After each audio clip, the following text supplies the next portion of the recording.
Hello everyone and welcome to Take 2, Episode 3.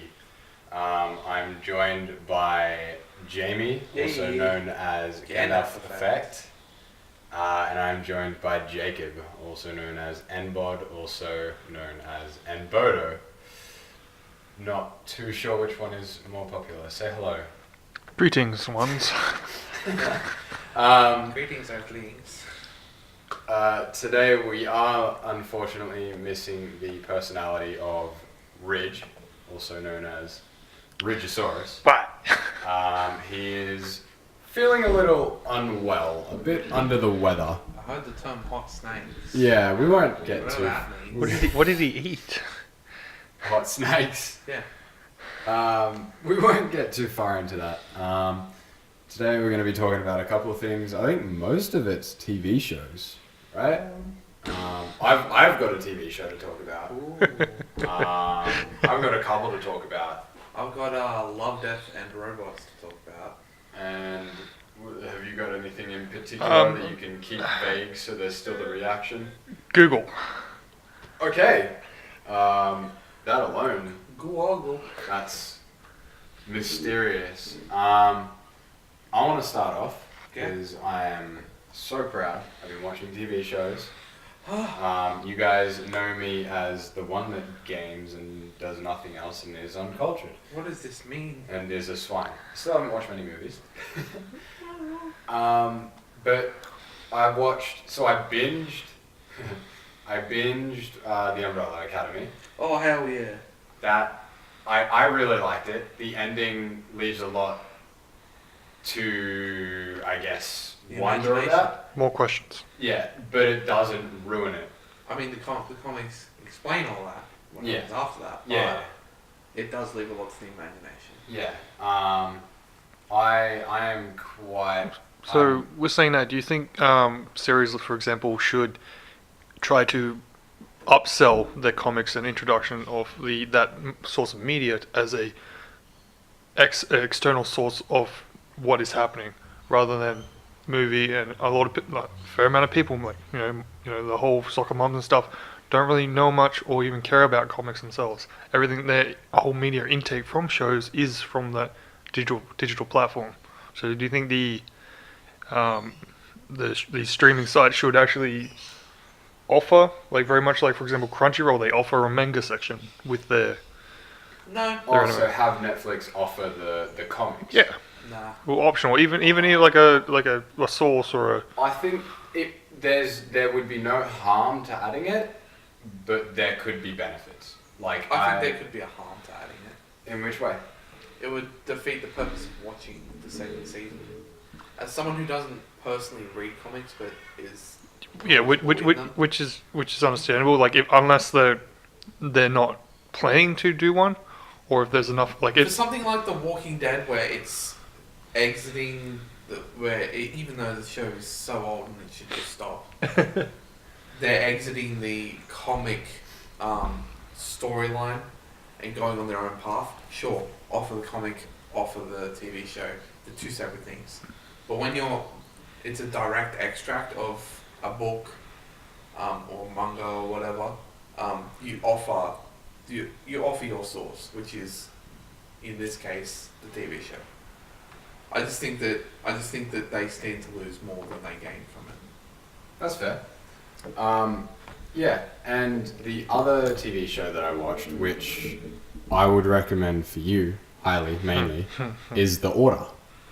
I've put it on my watch list. It's, like, honestly, it's great, but... Just haven't had time to do anything but Yeah. scratch my It ass. just makes me think of something like Riverdale or something. It's something about supernatural, like society that has to kill certain things, I think. Or is Or is that a different one? It's so a boy is living with his grandfather, and his mother has passed away, and they blame their father, and their way to get back at their father, at his father, is by going into getting a scholarship to this college or whatever it is, and then getting into the secret order because it's rumored that they're there, and they know that the father is somewhere in there, but they don't know where he is. There's a whole lot of a whole lot of twists and a whole lot of well done, like the animation for like all the magic and all that is perfect. Magic is it live action or it's live action. It's real people acting. The actors are great. CGI. There's some CGI, but they do it to a point where they don't have to do too much CGI, so it reduces the risk of messing up with all that. Whether it's like fantastical beasts or anything like that. It fits the setting. It's not jarring or the lighting's completely off. Yeah, and it's not like they. I think they found a great balance between real life and magic. Some things it's believable.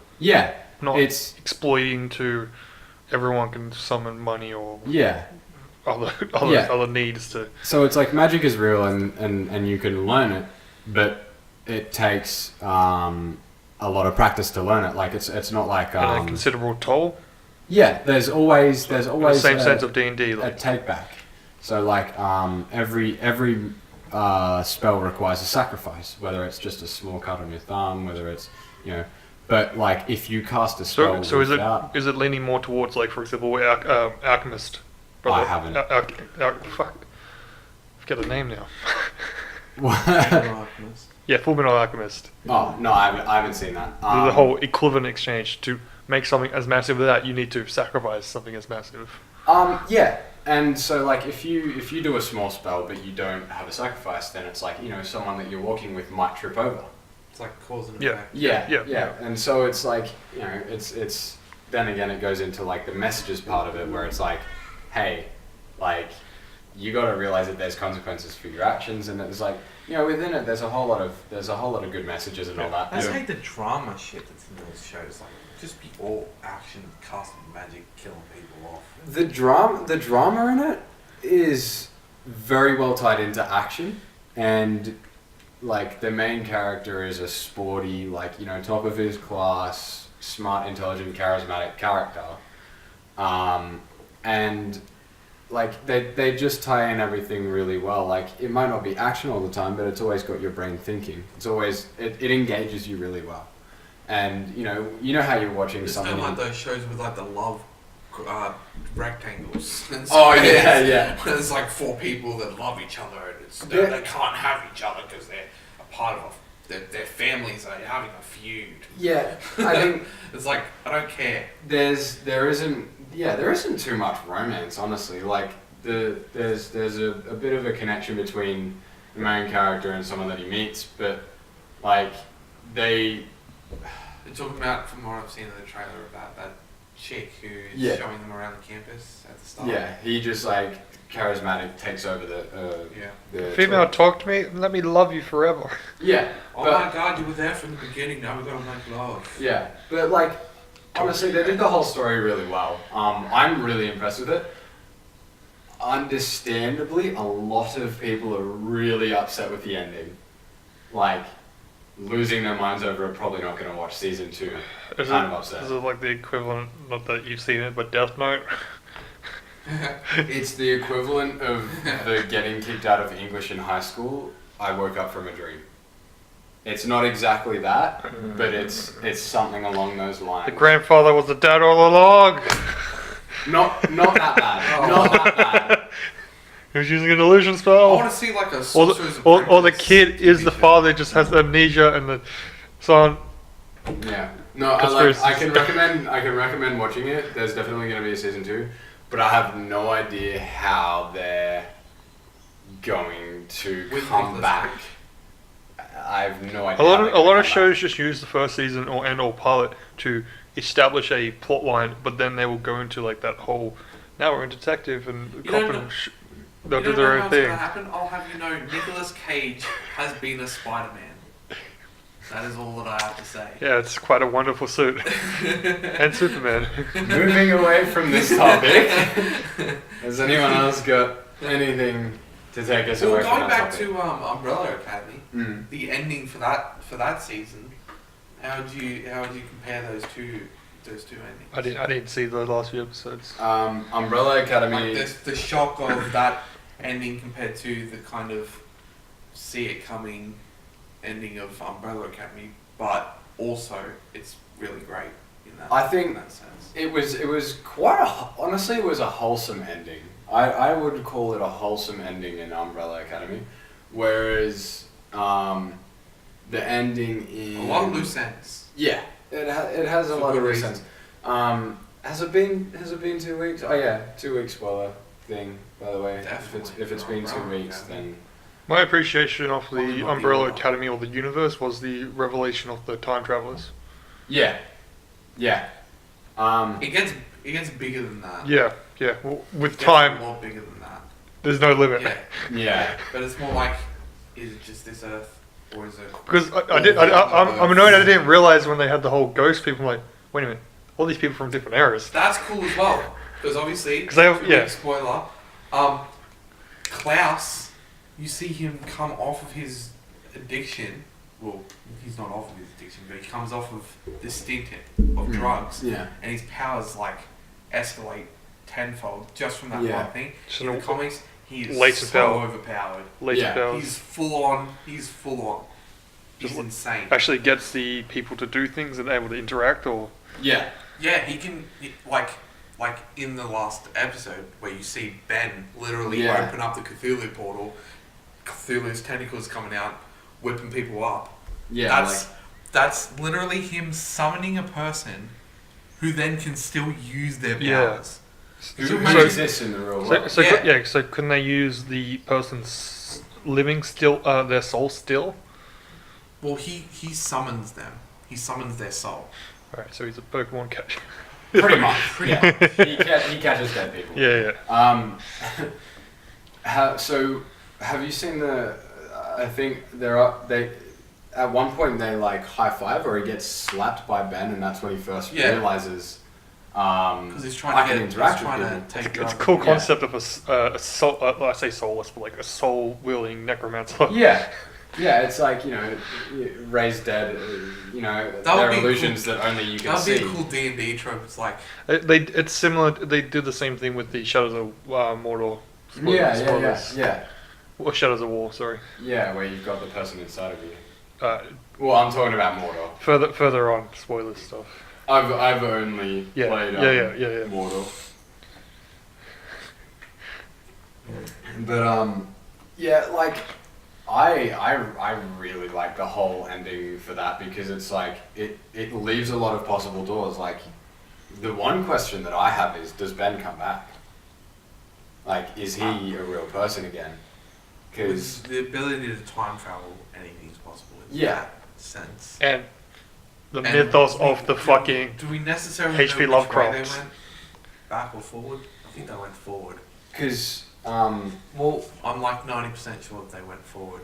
yeah, because if they went for, like, you never really know how the time travel is going to affect them. They could go forward and still, like, have their bodies go back in time, or they could go back and have their Yeah. bodies go forward. Like, just because they went back in time. As soon as doesn't mean- you add time travel, it's either gonna be a good or a bad. There's no in between. You can't. Well, the way that Yeah. they handled time travel in this is excellent. Yeah. Oh, it's It's like fantastic. you don't see too much of like And you got the the- time traveling. And you got the in police the and sense everything. Of, like all these moments in time, important moments. So like you see snippets of it, Yeah. like when he's meant Oh. to shoot JFK. Mhm. What about the whole thing with what's his name, Pogo, putting the mum back together? Oh yeah. I found that a bit weird. That was odd.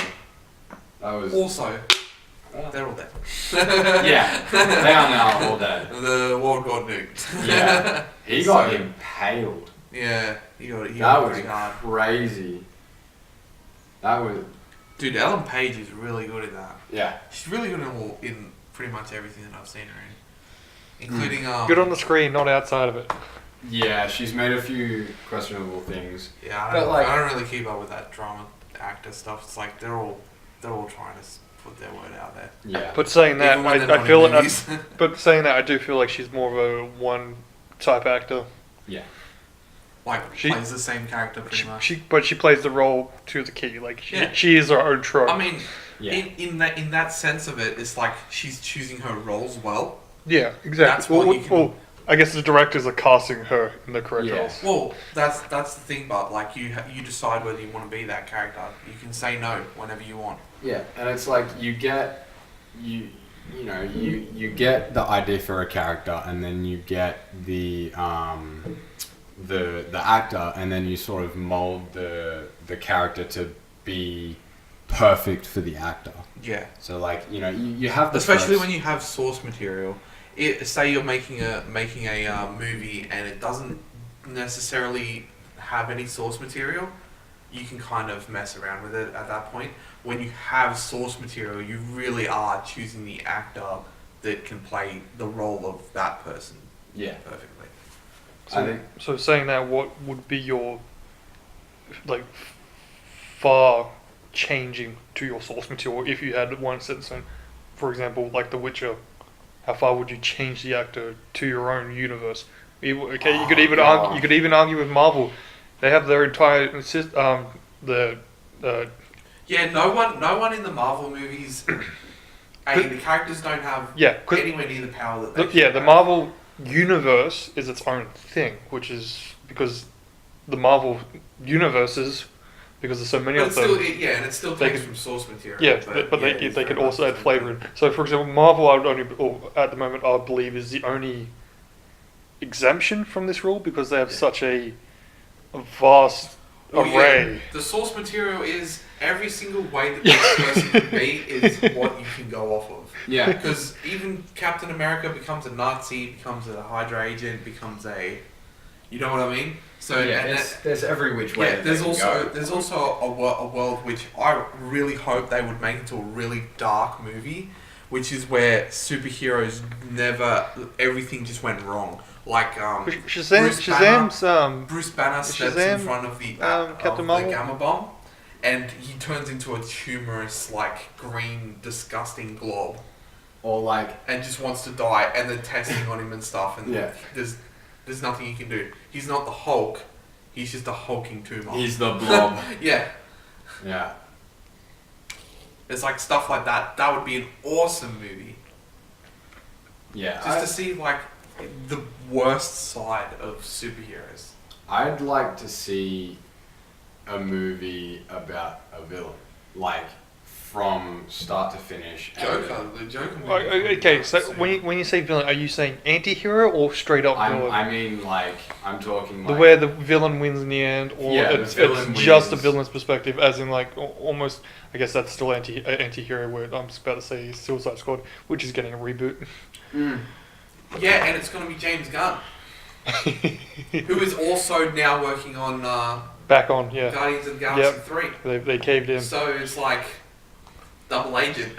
Yeah, they tried the virtual signal and get rid of him, but they realized we're fucked. Yeah, dude, like, honestly, you take everyone's starting to get sick of the whole take people's tweets from 10 years ago and use them against them. It's just such bullshit.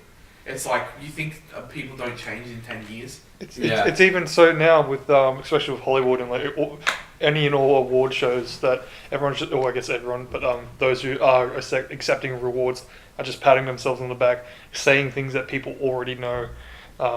Using world tragedies as like, this is bad. Yeah. We all know it's bad. We shouldn't be doing it. You're spreading light and you're acknowledging that. Yeah, as a whole or a community, that we should get together and do something about it. But don't do it on an award show that is meant to be for something else. We all know, as a community, that this is bad. Just use your time for something else. If anything, bring up a discussion that is out of the light that needs to be brought up. Also, there's a lot of actors that are going into like Senate hearings and stuff like that. Have you seen that?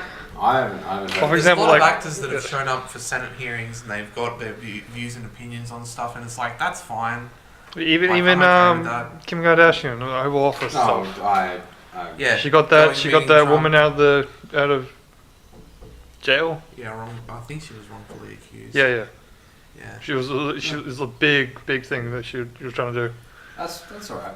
Yeah, but like, I don't know. I mean, on that sort of thing, I think it was Chance the Rapper. I follow him quite closely. Have for a while. Pulled someone out of a burning vehicle, and it was because I don't know, there was something up with the vehicle, and it was, you know, looking suspicious and all that sort of stuff. But like, you know, he saved a man's life. He pulled him from the burning vehicle. Had to cut his seatbelt, but like nothing was really said on it. Nothing, you know, wasn't really brought up. It's a lot of. No one cares about the good stuff. It's a lot of it's a lot of media covering certain things that. Oh my God, this happened. Something without conflict. That's why everyone no thinks interest. the world's going to shit because like It's the all- media just reports all the bad stuff. None of the good stuff. What they think the world is reports going like to shit is already happened and is already happening. There are events in the world that are so tragic that the media sources either if they do get released, they're whitewashed for the media of like, oh, look at all these puppies, or what's fucking Kim Kardashian's ex is doing, or you know, it's too, like you said, too much drama, and there's not enough focus, or if say channel focus on particular types. Like for example, when YouTube came up, people were getting sick of TV. The ads, the reruns, the basic movies, the sitcoms, and all that. So we went to that's why YouTube blew up. Well, we had creative like advertising in general that the general trend is going towards online entertainment. Because advertisers aren't spending their money. Which is what my Google thing is about. Actually, I had one thing to mention, just to touch on it quickly, because it has only just come out. I've seen a lot of reviews for Shazam, and they are all. Totally forgot about it. They are all praise. There is not a single. I can't take it serious. I'd It's like not meant to be. It. Yeah, I know. The trailer didn't leave a lot for like. Can you clarify that which is it, DC or Marvel? DC. DC. Okay. It was DC's answer to Well, Ragnarok. No, it's the character of Shazam. Yeah, it's them really making a step in a direction that as their universe should be doing, especially with what fucking I was about to say Waterboy or Waterman Aquaman number 2 did, whereas colorful is playful, it's comical of what a comic should be that being turned into a movie. Here's what I think is that these superhero characters and supervillains as well Need more realism. I like the idea of a realistic villain. I loved Hancock. I loved Hancock for that. That was Hancock incredible was movie. pretty good. I'm talking more of realistic in the fact of like a real life scenario where like how would people react to them? Yeah, like Superman coming down the street. Like we need the movie view of the life of Brian kind of thing, where he's You're looking at them having a fucking fight in the middle of a city in what was it? Justice what? Batman vs Superman. Sorry. The end scene where they're having this epic fight, and I don't know what's going on outside of it. Where are the people? Yeah, and the repercussions after it. Who's running for their lives? Who's building these cities? Yeah, where are all these buildings just falling? They're in the middle of skyscrapers. I didn't see a single skyscraper come down and squash. Yeah. You know what I mean? these are world-shaking events that are happening. That's what Marvel. Hundreds of thousands of people in danger right there. One laser beam could wipe out thousands of people. So the concept you're looking for, which I think has already been done, which you can adapt to something else, but my super ex-girlfriend, where it's rather than like for example having an ex-girlfriend as a superhero, because I want to see a bunch of stuff that just have like the sidekick or my best friend is a superhero, and so it's like in his life, and he comes in, he checks him out. Yes. He's like, just go away from me. I don't want to be your friend, kind of thing. Like in Deadpool, the bartender. Not the bartender so much, but the taxi driver. Oh yeah. Have you got a movie based on him? Well, not even You'd see him. I want to see a found footage Cloverfield type Yeah. I want to see a found footage. It would need to be executed based in really DC. well. I want it to be a real like DC or Marvel show off. And no, even better. See, what like more like a Marvel? reporter kind of thing, like Alex, whatever the I want it Jessica to be Jones. Like, I want it. Here's my literal idea: is a found footage featurette from the event in New York. It almost sounds like it turning into when the aliens just came out of the sky. Yeah, yeah. What is everyone doing? They showed a bit of it. They showed the cops and helping civilians, but those were the superheroes doing it. What is a cop with a pistol doing against all these aliens? You know what I feel like you're almost getting to Incredibles territory, where it's like ban the heroes, no more heroes. I just want to see what a person's doing. Yeah, yeah. Like you want how are they the reacting? politics. Are they scared of it? I want to see the guy who thinks this is awesome and is ready for this. I want to see because you see the prepper movement, it's getting big. Yeah. I want to see the guy who's like, I have the perfect weapons for this at Yeah, home. so back to that, like, you have all these children growing up seeing superheroes and wanting to be superheroes in the same sense of like My Hero Academia. You have the world itself coming through like a mutation boom of kids and generations having all these unique abilities, but some kids don't. So it's like kind of like daunting, like, why am I not That's massive normal? If like everyone around you is getting abilities and you're not. Yeah, well that's the whole principle of the show at the start. And then you know a power gets given or to even him. like do the opposite end where everyone gets powers, which is literally a comic. It's been done. Yeah, you yeah. could adapt Yeah, that yeah, into yeah, an animated yeah. series where everyone gets superhero powers. How does that go down? Like in the comic, We want the world to goes to shit. we want to see it done in a movie and expressed in a way that Yeah. really connects. It's like what's the divide? the What's average the Joe. divide? How many people become supervillains? How many people become superheroes? You know what I mean? Like it could go off. It could be like 90%. If it happens spontaneously, it will be those who use it as straight up exploitation, and it will turn into this kind of tribal warfare of the strongest survive until a form of government or policing comes and takes effect over the world. Yeah, and then what's the aftermath of that? Those would be cool TV shows that would refresh the current climate. So if they wanted to do that, they'd start off with like a base movie of this is where the world is settled, almost like Destiny, for example, and then do a prelogue. The pre whatever. Prologue? No. It's like Prologue is after. Sorry, epilogue. no, it's just a word for it. Prologue is before. Epilogue Prequel. is after. Prequel. A Okay. prequel Pre-sequel? for the game. That was just like of the upbringing of that kind of civilization where everyone was just fighting for like pieces of land. I saw Fear the Walking Dead do it okay, where Fear the Walking Dead was the spin-off to The Walking Dead, where it showed the start, it showed the like how it happened, and that was cool. The first like 6 episodes were cool. Then it was just Walking Dead. Yeah. And now it literally is Walking Dead because they caught up to whatever it is really quickly. But either way, like the start of that was cool. You could have the whole start of that thing be its own TV show, like 24 style, where a whole episode is 24 hours, and you could have a mini series of it, of anything really. Like, I want to see what happened to get to this point. You know what I mean? So I've got something to pose to you guys. This is, I think I talked about this on the last one with Ridge. This is regarding the Kickstarter with Critical Role. But there's a lot of controversy around it, surprisingly. Oh, really? Yeah, because Ow, it's so wholesome. because the total income from tabletop games Should already be enough. over some point has been 50 million. Critical Role alone is 20% of that now.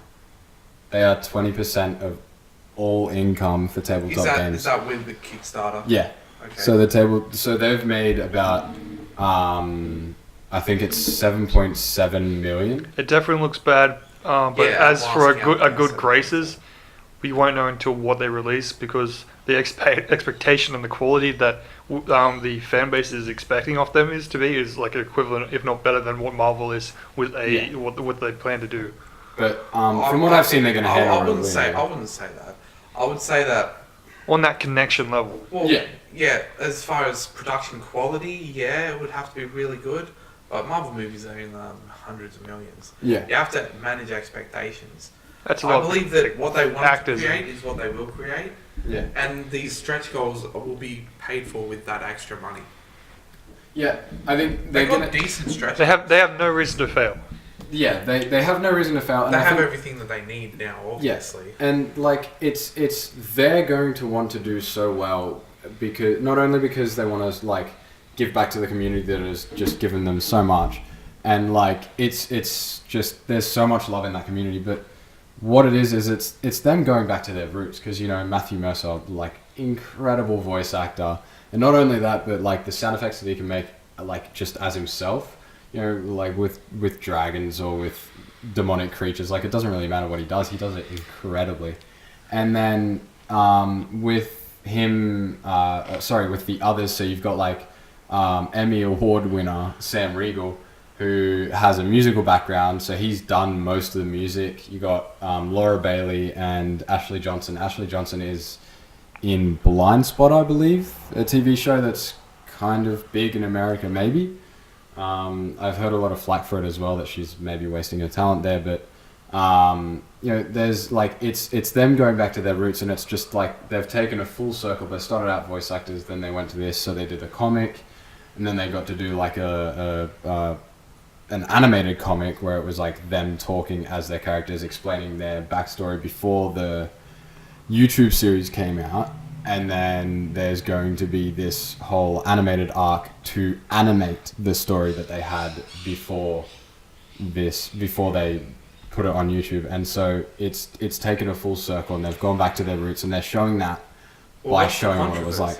The controversy is a lot of, so like Wizards of the Coast, all the people that like provide for the tabletop community, like D&D isn't the only tabletop thing. I'm surprised they don't use this money to make their own system.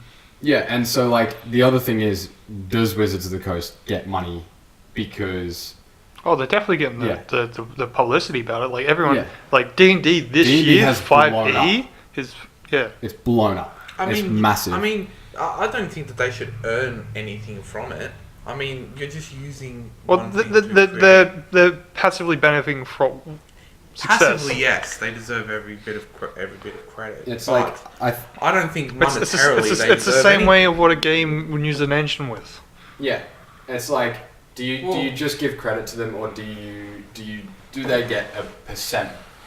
Well, like Jacob said, it's like using an engine for a game. Yeah, you put it at the start, but then from then on, it's like, this is my creation. Yeah, I think like what part of my character doing this that I chose that it did is up to you.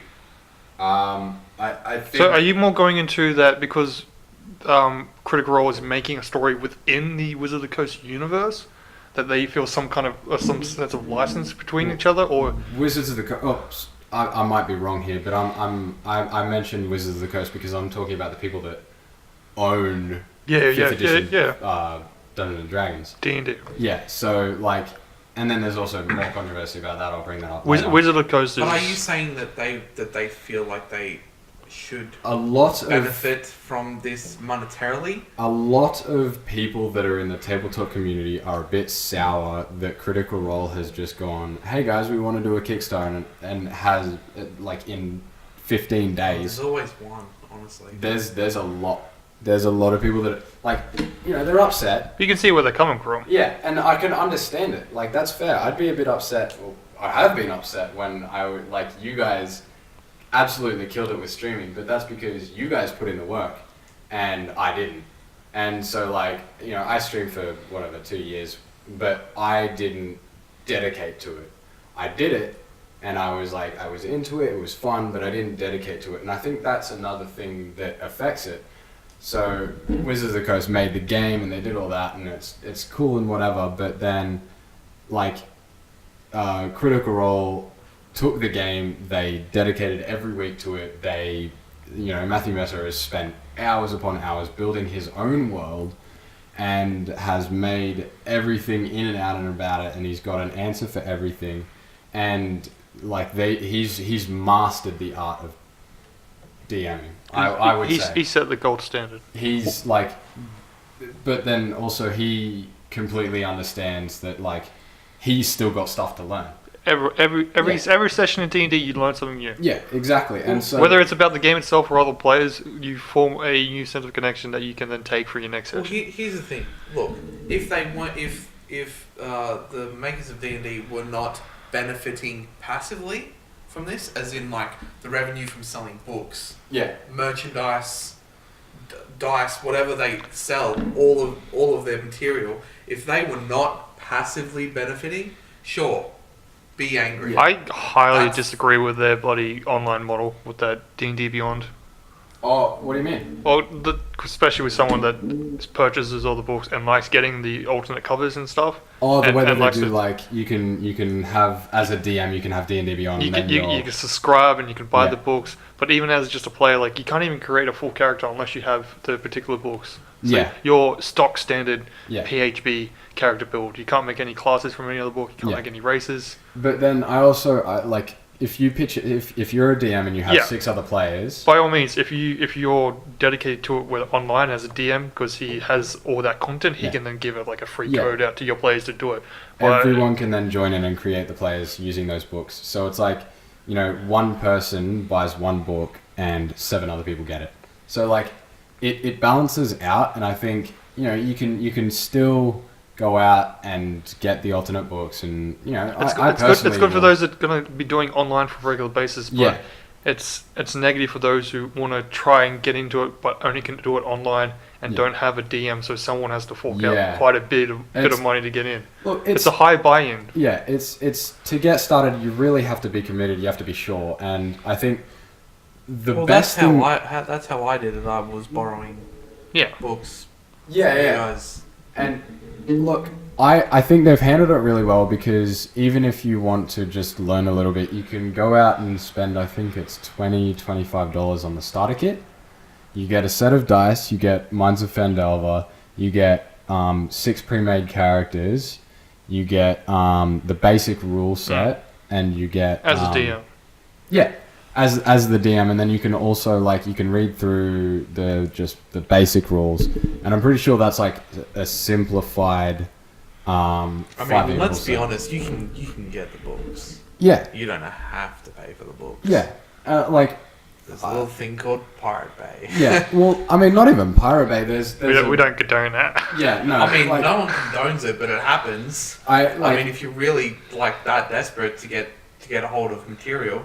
It's there. I think if you're obviously our supporting the creators, obviously that's if you're straight out of money, you can have a look at it. But if you get into it, buy it. Yeah, if you end up having the money, just go to your local game store. Definitely buy the material, because having a physical book, even if you want the physical copies, feels good. Yeah, having the physical copies. Oh, and the artwork in it is honestly. Speaking of artwork, no, I just say because this campaign with the kids and all the pictures. Yeah, God. That's so good. Oh, I have a question for you, Jamie. Yeah. So let me just get up real close. So children? This is. No. How was D&D on Friday? No comment. Man, you could have streamed. Dude, mosquitoes are real fun. Yeah, they told me they played outside. I'm like, oh. What? Yeah, we had to play outside. For 4 hours? 4 or 5 hours? I was freezing, man. I felt like I was gonna die. What time did you finish? 12. Rolling on a slatted table. Oh. Yeah. There was a cover on it too. So whose house were you at? Michael's. Oh. So you had to... Oh, because there's... No one else's house we would have to be outside. Literally nowhere else. And even if you don't... if you guys are going, oh hey, my parents are asleep, I need to be quiet. Oh no, that wasn't the problem, it was George. Lock the dog out the back! Or did he bark? Oh, he was going off. Okay. Yeah, he's fine sometimes. It's a very sensitive dog. No one even has a beard there, though. Wow. I feel offended. Yeah, I mean, you were the... Wait, was he barking at you, or was he okay with you? It's yeah and no. It depends. It's if he feels like it. Yeah. I've never had him bark at me. He like barks once or twice, and then I just like tell him to shut up. And I don't have a beard, this and is he went off at me. yeah, I've never had him go off at me. But yeah, I don't know. That's weird to me. But you know, wait, we've played outside, haven't we? I DM'd the one shot. Yeah, but that was like 3 in the morning, or It was 3 in the morning. We all had a kebab. We had been drinking. Yeah. It's like just a one I felt shot. warm from the alcohol. Yeah, we were all warm on the inside. Yeah, we didn't give a fuck. Plus, you got to play a peasant. That made you feel warm on the inside. Peasant farmer number 3, turnip farmer. I die. Okay, I come back. I now farm carrots. Yeah. Saying that, I feel like that's one of the best ways to actually introduce yourself into D&D. You just have that that singular one that, like, you know, just all you need is a D20. You don't need your like 6 stats or whatever, and just play it like you would. It's the role the feel, yeah. It's the Oh role yeah, you playing. could play without dice. Yeah. You could 100% Just play use it without as a dice. success and a failure die. 10 Yeah. and above, or even like a percentage. Like with the Yeah. space Yeah, one that we were exactly, playing. exactly. It's like Oh yeah. that system for that is really Was good. that what you guys were playing on? Yeah. right? Yeah. So it was Did lazy. I interrupted? Oh my Oh god. my god. Okay. That was so Clip. funny. If anyone has not seen it, go on to whose stream was it? Yeah, Go Jacob's. twitch.tv/mbodo. There's a clip of me joining into the stream D&D, and I was shirtless, I was tired, and I had no idea what was going on. We were so in a I group joined, call yeah, in the messenger. you guys were all in a group call, and all of a sudden my face pops up, and I take up half the Like, screen. get the fuck out of Yeah, here! I was like, hey guys, what's going on? And you were all just like, oh, fuck off. I was like, oh, okay, well, what's going on? And you were just like, fuck off. Just get out of here! Just leave. And I'm like, oh, okay. And We're like, playing Space D&D, get out of here! you guys didn't even say that. It was like, what's going on? And all I heard was D&D, and I'm like, oh, okay, fine. I see how it is. So I left. And then, like, I think it was like a month later, you guys were just like, oh yeah, by the way, we clipped that, and it's on Twitch. It's got like 20-something views. It's the most viewed clip on my channel. I was like, great. I find Yeah. that out now. Yeah, God damn it. mine's the getting thrown off the cliff. Oh, that was Dude, so funny. I really enjoyed editing that. It took a long time to sync it up because But I it don't would've know been- an easier way to do it. It would have been like, you're just constantly watching a funny video that just keeps getting Yeah. funnier every time you watch it. And it's just like, no matter how many times you watch it, you just like, you're excited to see yourself get thrown off. And then the reactions that you have. And then Jacob just like loses it. Yeah. And then it's just like cut, it just expands Yeah. out the clip and it's just Jacob. Yeah, losing Jacob his just shit. like there with his head back, eyes closed, falls forward.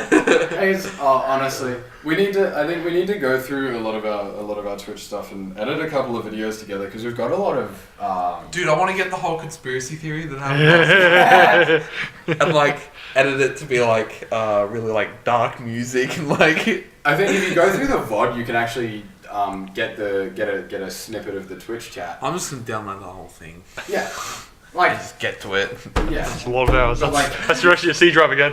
yeah. You need to get an. Dude, external. I had an issue. You had an issue. I had an issue. I couldn't play Warframe. Oh I couldn't yeah. do a lot of things. Yep.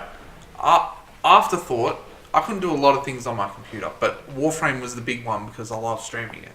Mm. So, my C drive, the main drive with my Yeah. OS on it, Yeah. had 2 gigabytes left on it. And is that your SSD? Yeah, it is. Yeah. So it was like gig. Every time I tried to play Warframe, it would be like, oh, failed loading. Yeah, because I'm like, Warframe oh, writes shit. a lot while you're playing. Yeah, it does. And I ended up just like going through my C drive, copying a lot over to the F drive. Yeah. And now there's some games that I need to like find where it is. Yeah, It's yeah, like, because like you gotta press play, and when you press play on Steam, it's a shortcut. Yeah. It opens the file location, but if you don't yeah, update all where the Steam file stuff is location fine. I still need to check Origin.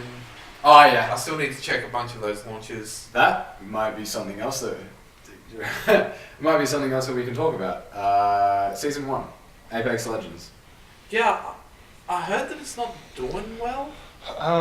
It's not fantastic. I mean, they're It's not making refined. tons of money off of it. They already But it's not as great as season 1 for Fortnite. they made 49. Was amazing. They made I believe it's $49 million within their first month. Yeah, that's like the hype for it. That's like the hype. Yeah. What A month next period, month and the month But after? and then they add like quote unquote monetization for monetization's sake with the battle pass. It was completely unnecessary with their progression of growing to do what they just done. Yeah. For me, it's like as I think you said this to me whilst we were talking about it. There's been enough. Oh, I hope that didn't come through. We did. Yeah, clank. There's been enough season passes in games. PUBG, Fortnite. God, what else is there? Blackout. They'll keep doing it until they get away with Blackout it. doesn't have Just like passes. EA. Because it's Blackout doesn't have the. well, they don't pass. have the season pass, but They they have have season pass for the. like map packs and stuff the, like that, Which is like worse. in-game content. What What do you mean? That's what Halo did with their map DLC. Yeah, it wasn't battle passes, Oh but no, it was just I'm considered no, DLC. Well, It splits player base. Yeah. It kills your own yeah, game. no, I understand that it's not I think great that was for Battlefield splitting the 4 community. as well. I understand that it's not great They for brought splitting out- the Yeah. community. They brought out 7 or so DLCs for Battlefield, and like I don't want to buy those straight up. Battlefield 3 was really bad for that. Yeah, and same with Battlefield 4.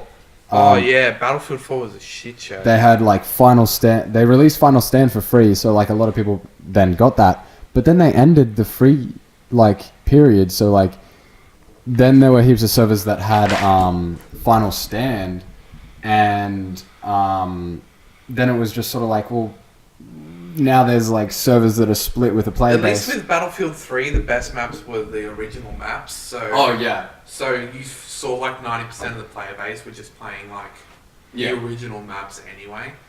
But when you have like, if you have a game where the best map isn't even that good, yeah. in the first like lot of maps, and you release the DLC where the maps are like way better, then you're really splitting apart player base depending on like affordability. If it's like a season pass, it's like $10. It's not that bad. Yeah. But I do understand, as far as splitting player base for COD, yeah, I totally understand that. See numbers cut in half. Any game that has any map Yeah. DLC. Yeah. Any it depends content on the restricting. It depends on the cost. Because if it's like $10 for a season pass, if it's $60 like it is for Battlefield and COD, these AAA titles. I didn't even know that that's true, and if it is, that's completely ludicrous to have a map pack the same price as your game release. Like, I'm sorry if that's like, I'm thinking $60 US, because that's what I keep hearing about, like the US prices Well, of no, games. because COD is 90. Yeah, because you're saying $60 Australian, right? Yeah. I'm thinking like 60 Oh, for no, US. not US, Jesus. Because like I'm getting the impression that like okay, then that'll be 90 kind of whatever the game is Yeah. released, which is no. But like with Call of Duty, all of their season passes across the board are kind of expensive. But with the games that have the zombies, like Black Ops games with zombies, I understand and I'm okay with that because zombies is separate content that is pretty good. I really enjoy zombies. So when it comes to that, I'm okay with that. So I'm okay with Black Ops having it, but it does split the player base pretty hardcore. Saying that, let's compare like I guess the history of Call of Duty, where went from World War One and back up and back down and back up again, and then you got a bit of future tech with the Modern Warfare 3 had jumping the around. cheapest season pass at $30, and it was fucking good. so And everyone bought it because there's a certain point at, is the cost worth what I'm getting? And for Modern Warfare 3 in particular, and I don't think it happened in any other COD, it was 100% worth it. With Black Ops 4, however, it's not really worth it. You can go play Blackout, which is your whole Call of Duty experience, but open world. So what I was trying to say is that like just compare the kind of innovation of what Call of Duty has done itself. Yeah, it's went from boots to the ground to that high jumping mobility wall running stuff yeah, to back Advanced to Warfare can back to kill boots in the itself. ground. So they're like, okay, we tried something because that's what you rather do. Every game you bring out. I liked the verticality of Advanced Warfare. Verticality in FPS game is great. That's why Titanfall Yeah. is such an underrated game. Well, but now with Black Ops 4, it does still have that. It does have verticality, except it's boost on the ground. Yeah. So and then You're not dependent compare it on, the to A-button. like because it's the kind of same. It's within the game. The zombies about how zombies started and where it is now. Like they've added a whole story to it. They've added a lot to it. The zombies in the beginning was just like, okay, it's zombies. Last these rounds. Horde mode. Now there's like rush modes. There's these other modes where you like cut yourself off from supplies. You can literally separate parts of the map from the game. Like these zombies modes, there's 1,000 ways to play it. There's 1,000 different things. There's the bubble gums now, which are perks, which you can pay for. You can pay for the elixir to create them, but that's random chance. But you earn it so fast. Yeah, but now you earn it so fast that it doesn't matter. Like you don't in Black Ops 3, it was kind of fucked. It was like if you didn't buy elixir, you're not getting bubblegum pretty much. But in this one, it's like I get elixir every single match that I play. I haven't touched zombies. It's really good. It's really good. I have. It's really different, and there's custom classes now. You can start off with a machine gun if you work hard. Yeah. And you don't need a bubblegum for that. You just got to unlock the weapon. So I've never really played zombies, so I don't fully understand.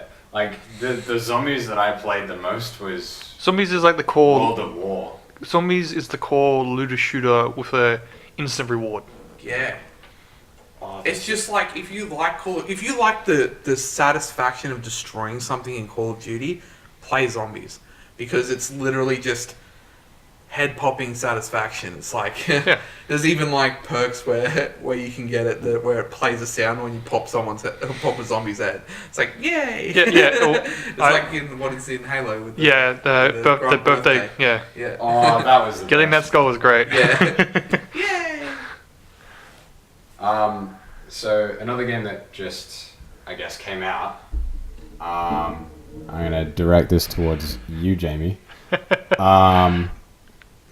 You've installed Sekiro. I have. I've played it. And you've played a whole lot. Oh, it's good. Tell us a little bit about I'm so angry. All right, I'm so angry at this game. Not because it's bad or anything. I see a lot of similarities, I will say. Last night I was watching a streamer who was versing a guy with a bell on the end of a rock. Yeah. Okay. And he uses and he basically swings it at you, but he can also trap you in it and slam it on you. Okay. And it reminded me of the bowl guys, and people were saying it in the chat to him, the bowlmen from Dark Souls 3, the big guys. A lot of enemies are base stock of the Dark Souls 3 enemies. Yeah, I see the similarities. They're huge. They have but they are like version 2 and they're actually improved. Yeah, they're like, a lot more because this game is highly block. So you can say that they parry and then do your attacks. So it's more a combo they system. have their own combos that they do. Okay. One of the guys was attached to chains, and he was basically when you go into the swamp.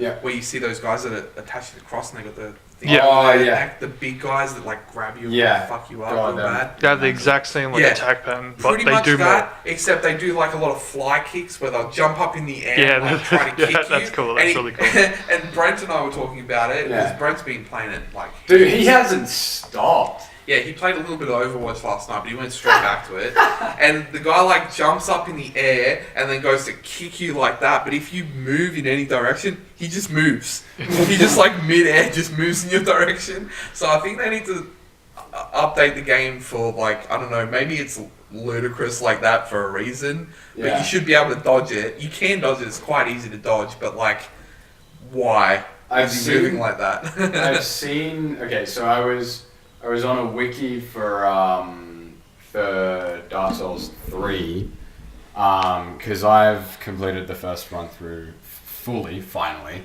of Dark Souls 3, and on the wiki was actually made by a Dark Souls 3 streamer, and obviously the Dark Souls 3 streamer is going to now be streaming Sekiro. So I had it was a bit like blurred, and I saw that the movement looked quite different. I'm not sure if it is, but the movement looked more fast paced, just. Oh yeah, in terms of getting around, it's very quick if you want it to be. Yeah. If you want to be quick, I don't think I could possibly not spend a moment on the ground with a grapple hook. Because you can, if you're strategic about it, you can grapple to something and then mid grapple to another thing, and it's fluid motion. Yeah, that's almost so like Spider-Man. So you can pretty much just spend your time off the ground and then assassinate someone where you need to, and then move on. If the option. Yeah, because that was the one thing that kind of annoyed me about Dark Souls 3. The aerial combat side of it wasn't spectacular. Jumping off of something and then literally jumping at all. Oh, this is great. It locks on. You could lock onto someone, and when you jump, it'll prompt you for an assassination. Okay. To me, I'd say it's the equivalent of like, what was it, Halo 3 to then Halo Reach. It's the same. I would argue it's the same game. Halo 3 to Halo 4. No, Halo 3 to Halo 4. But they've innovated so much with the combination, the combat, and the movement that they made it its own standalone game. Like Sekiro is so different. Okay. In every single way, you really need to pay attention in this game. Not just the bosses, just random enemies. It doesn't matter. They are all powerful. If you're not paying attention, they're all extremely powerful. I saw on Facebook a guy tagging one of my mates. He's like, "Oh, have you played Sekiro?" I was like, "Yeah, I returned it within like a day because it's not just too much." I'm not going to return it. Well, I can't because online. You've played more than 2 hours. Code. Yeah, and I bought it from JB Hi-Fi. Oh. It was cheaper from JB Hi-Fi. That's fair. But I'm not going to return it because I fucking love it. Yeah. I just hate it because I'm not good at it. Yeah. But I think you're like Ridge with latency between keystrokes and things happening in the game. I think I need to improve my end of that because it really does come down to that. Like I'm pressing the button to block.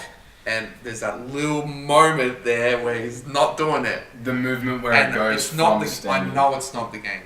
Yeah, I know it's on my end because I've got a shitty cord connected to a PC, Xbox controller that isn't built for a PC. Well, one thing that I guess like I've learned a lot from MOBAs.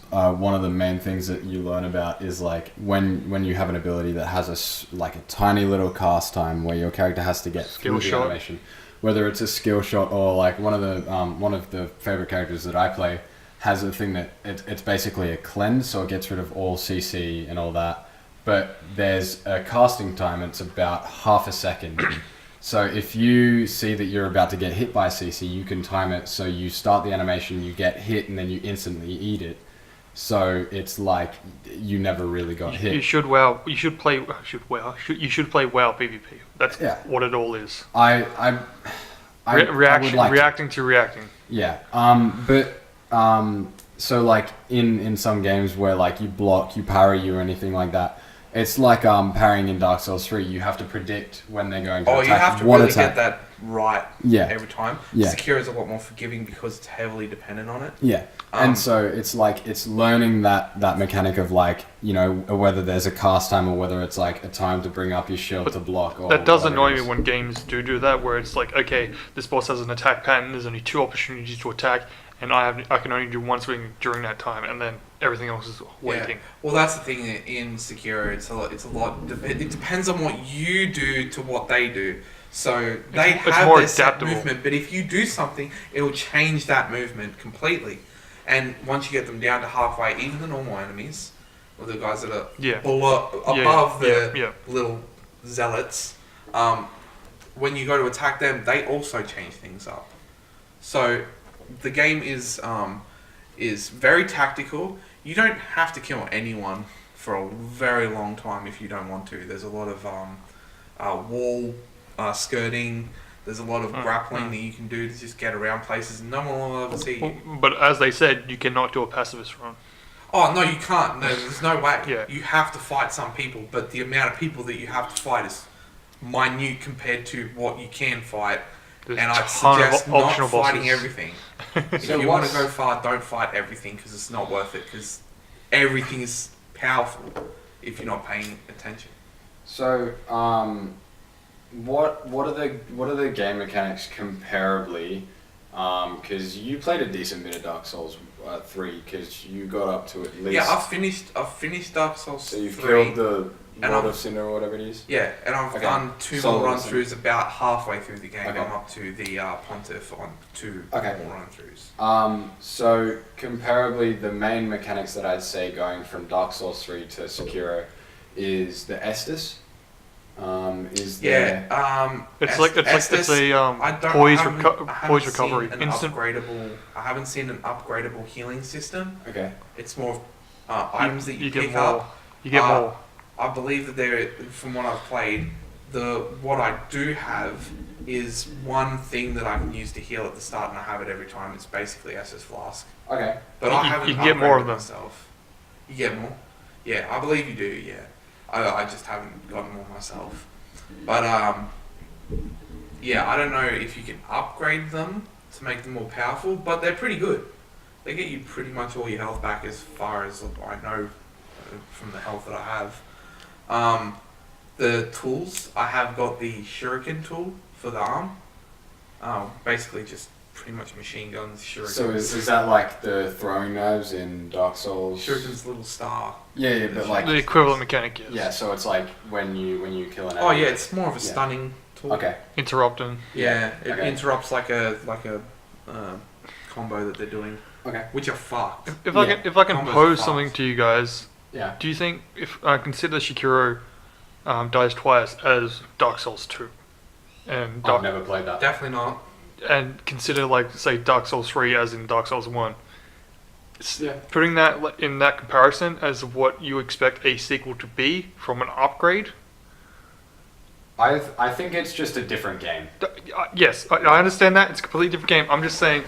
So how are you comparing them? Since the game ultimately the game itself is still a core of Dark Souls, and they've increased everything on top of that to where it's like multiple factor of how they've increased very similar to the enemies. I think it's. Do you think would you like to see that if a game would come out, a big game, you can argue that it's like a AAA game or a AA game. This is a AAA. Yeah, that a sequel should be of that caliber, like an actual innovation, because that's what I see between Dark Souls and Sekiro. Yeah, I think Sekiro is to the point where it is. I see essence of Dark Souls. Some of the enemies, how far can you go with just normal enemies? They are kind of similar, but they also, like I said with the guy with the chains, he looks like the guy in Dark Souls 3, but his attacks completely different. Yeah. All of the enemies have a grab attack, so I guess they also have a grab attack. But the grab attack is. I feel like it's a true sequel. Very separate. Yeah, I think it's a good variant. I'd call it, like loosely termed, and there is a negative, I guess, a negative light shown on this word, a reskin, but like not all reskins are bad. Some reskins aren't like, that you take the base game and then you take out some of the core aspects and you add in others. I think what they've done is just like phenomenal, and I think I wouldn't even call it reskinning. It's not reskinning. Because if you want to argue for it, it's remodeling. For the makers of Dark Souls and now Sekiro, it's their way of making games. It's their style. It's their style, just like BioWare. It's their style. RPG. They like enemies that can do this. They like enemies that can do that. And they've upgraded these enemies so much so that they're very dissimilar, but you can still draw the comparison because A, they're the same game maker, and two, you see they kind of look similar-ish, but their move styles are so different. Like, I had to treat him so different. Usually, with that guy in Dark Souls 3, the guy with the thing around his neck, I hack and slash. But I had to dodge this guy so hard, so much of the time, just to keep myself up. And also with the reviving aspect, I think it's lame. I don't think it's a bad thing. I think it's kind of a crutch. If there's a hardcore mode where you can't revive yourself, and you can be immediately just killed as well. Wow. Yeah, you can. Yeah, if you fall off a cliff or something, done. It's no revive. Oh, I mean, like when you revive, you just Oh Back yeah, down. yeah. You don't even have full health. Oh, okay. You that's have cool. half health.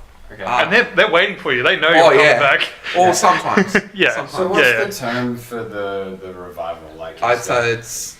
I forget the actual name of it, but it's just a full-on res. Yeah. so it's like you died. Is it like press A to continue, press B to respawn? For me on controller. It's like, a button Okay. prompt. and I'm up. Okay, and it's Attack just like button, you just get back up, but like Like You heroes- get heroes back never up die. pretty Okay. slowly. It's like when you in Dark Souls, for example, when you rise from the bottom. It's a recovery. When you stand back up. And so that leads to another thing, another mechanic is the bonfires. But quickly before that, the one disadvantage of resing yourself in terms of if you choose to res yourself, you then have to undergo the fact that you will lose half of your XP for your next level. And money. And- Permanently. And also, I've noticed this, if you die a lot of times, you start to get a disease. Okay. Oh, the I dragon don't- rot? Yeah. So it's something like That's It's a like story. Halloween. It's a story focused thing. yeah. I'm not entirely knowledgeable on it, but I have gotten one point of it or Yep. one Yeah. edition of it. I was like, what the fuck? If this game isn't difficult already. Yeah. I mean, I'm trying to go back to this guy 6 times in a row because I'm trying to get used to the game. Yeah. I'm probably going to restart the game That's fair. fairly soon. Is there like a Um, tutorial island kind of Yeah, scenario? the tutorial island is the beginning right before you get your arm chopped off, really. Okay. I mean, you know. If don't- anyone's watched the trailer, Okay. Yeah. That's my Yeah. fault then. yeah, if anyone's watched the trailer, you have an arm at the start. Spoilers, your dad dies, you get an extra arm. I know that the 3 dad arms. does. Yeah, I know. I know. Zoro, is that you? Ah, Coming straight okay. out of the middle like this. Yeah. Is that an Audi? So, as you were saying with and as I was saying with the whole innovation and progression step of, I expect this what's the from company every called game. again? From what? The studio. From software. From Yeah, Software. From Software. Their projection of what their game is, they've done such a standard that okay, yeah, they can do another a trilogy of what they've got Sekiro or similar games, but their next big game is going to be And they released oh my god, a game company released a finished game. Yeah. Oh my god. DLC? Oh, we'll buy the shit out of DLC. Yeah. I don't give a fuck. So that's one thing that I wanted to bring up. Anthem is the new. New meta. Not the meta. The No Man's Sky. Yeah. Yeah, also I believe that, but I also believe it'll end like No Man's Sky, and it'll get a lot better. Yeah. Yep. It can only get better.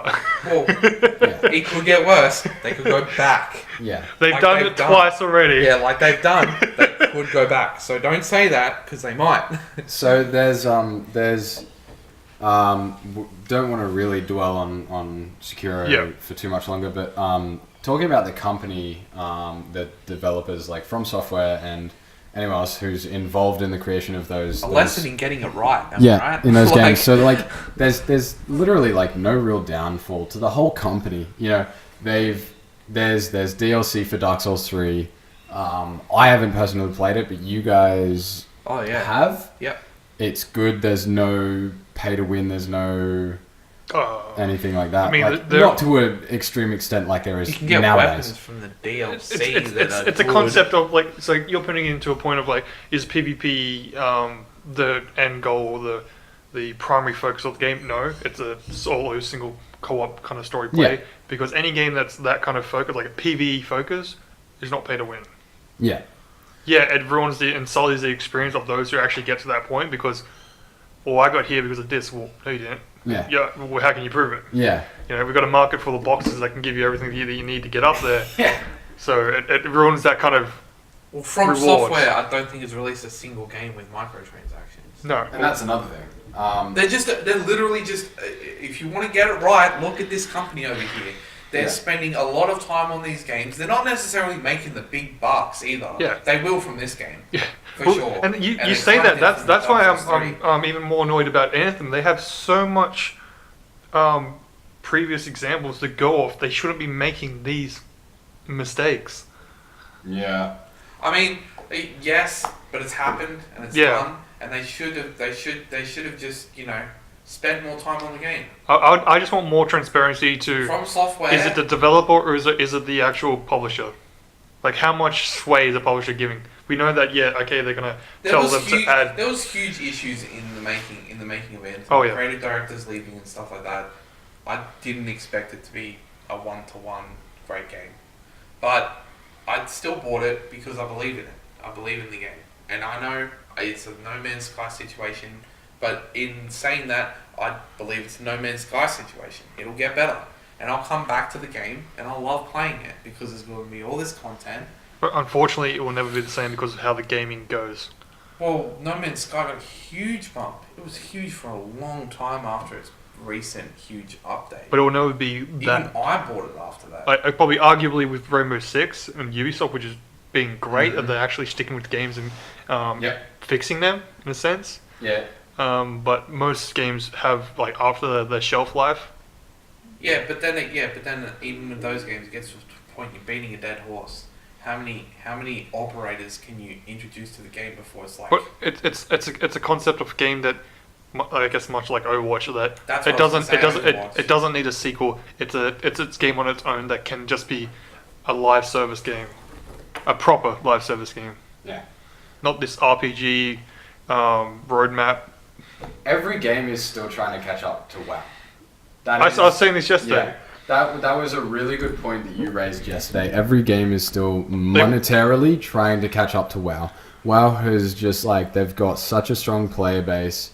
They release their games for a because good they're price. beating the shit out of their players. Here, buy this DLC, and then still pay by all me means, with a like, the subscription. past few years, they've really they're biting the hand that feeds them. Yeah. But they're still there. Like, I mean, well, They say that the only thing that's going to kill WoW is WoW itself, and they're fucking doing it. Yeah.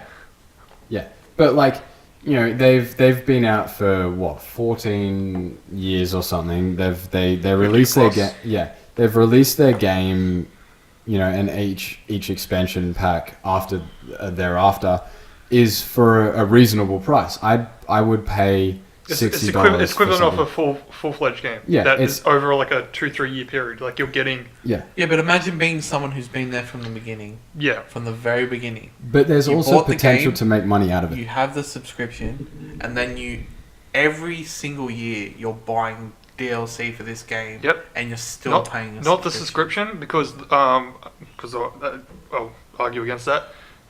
Sure, you can be paying a subscription, but recently, in a couple of previous years, they did release which kind of came to, it was controversial, but still it is beneficial to the actual market, that you can buy game time in-game with in-game gold. And if you've been playing since X, you're going to have What some if you're a bank. casual player? You have Which is understandable. From what I was told by Matt and you, is that it's pretty big grind if you want to do that. The leveling system as a whole, and with most games, especially because it has 14 years of content behind it, is a bore. As much fun as it is going through, like, first 1 or 2 times, you don't want to do it again. I know. That's why they've added the level basis boost thing, and being able to pay for it with gold. The grind for that gold is immense. The time you have to put into it. Gold, if you have a job, you're not doing it. Yeah, well, I wouldn't say so much for the gold, because there are alternate methods, and you can I guess you can sell stuff, but like. As a casual player, you shouldn't have to be forced to do that. Player, yeah. And in the end, you're still going to pay for a subscription. You're probably paying for the subscription. Probably not making the gold anywhere near what you need, and you're probably saving that gold. Maybe you can get a free month every 3 months. I mean, if you were to dedicate yourself to the game for, say, a year, you buy the first expansion, whichever one that you buy into at the time. And then you play for a year, and I reckon by the time of the next expansion, because you said a casual player, someone who has, say, a part-time job, just as an example, you're then dedicating a portion of that money to World of Warcraft. You play for a year, and then you get to the end of the year. Do you reckon, as someone who's played for, I don't know how long, but after playing casually for a year, being at the higher level, would it be possible to make a certain amount of gold in the game to then renew your subscription Well, that depends on casual gamers' game time is anywhere from 2 hours to 6 hours. Gold fluctuates immensely depending on what you have. Like if you have a base amount of gold, it's the the whole rich get richer kind of thing. Like where you need money to make money. Yeah, basically. But if you have I guess a group of friends or a guild that you're just kind of doing guild runs with, or going out and farming, because you can just go out and farm mounts and you can sell them for like a good 300 to even a million gold, and the game time itself is only around 100 to 200,000 gold. Which is at current expansion is quite easy to farm. Yeah, and I saw Matt was farming things, selling. He was trying to get the recent amount was like 1 billion or 1 million gold. Yeah, it's something ludicrous. But that's just something that for those people that have the money, they have got something to. This is a trophy. Yeah, those are the people that are just like they've got the money, they might as well spend it. And they're usually the people that take. I think it's 1 million. Yeah, like that's something spectacular. I just think that like in my time playing WoW, the reason why I don't play it anymore was because it's not that I couldn't afford the subscription, it's that I have all these games that I can play. Yeah. And I've spent the money on them, and there's even free to play games. Warframe being a great example of it. Yeah. I can go and play that game for free. And I can play that game, have a great time on it. Yeah, you've got no investment spend all or this money on attachment. It, and I know I'm not going to make that 200,000 gold. Yeah, 100%. I think it's a big. And I play a lot of video games, and I fucking know I'm not going to make that fucking gold. I think because I have the options. Yeah. If I'm someone who is like, I fucking love WoW, that's a hardcore gamer, and you just want to play that game and that game only, sure. Pay the subscription. But if you've got enough games that you're like, okay, I have a choice here of the games that I can play, and I have all these other games, or I could spend money on subscriptions and DLCs, even as big as they are, I'm still buying a new game, but it's still the same game. Yeah. I tried to Do you understand what I'm saying? It's like kind of the same content. I tried to rationalize it in a way that it's $15. I could either spend $15 to go buy a movie for an hour or get 1 month of entertainment. Yeah, I understand that too, but like.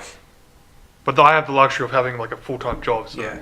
Yeah, and I think for you, I saw that you were really looking forward to getting back into it. You were looking for a reason though. Yeah. And so it was the free weekend, and then you just thought, well, at this moment, it's not really worth it for you.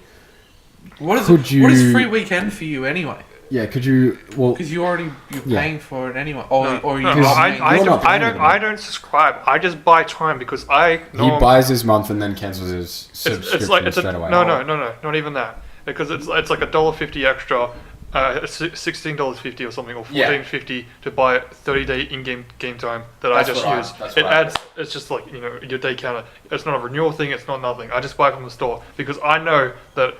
Is it if you play 6 hours, that's 6 hours of game time used? No, I only know 30 days starting from that day. You have 30 I only know one game that does that, which is amazing, which is Puzzle Pirates. That every in-game. That should be the way it is. Yeah, but it should be what you use is what you use. You'd like that, but they're able to do this. That would be amazing. Yeah, it's hopeful. But yeah, I just like that was the one thing, and so what. Dude, I've been having so much fun playing Warframe, just saying. Yeah.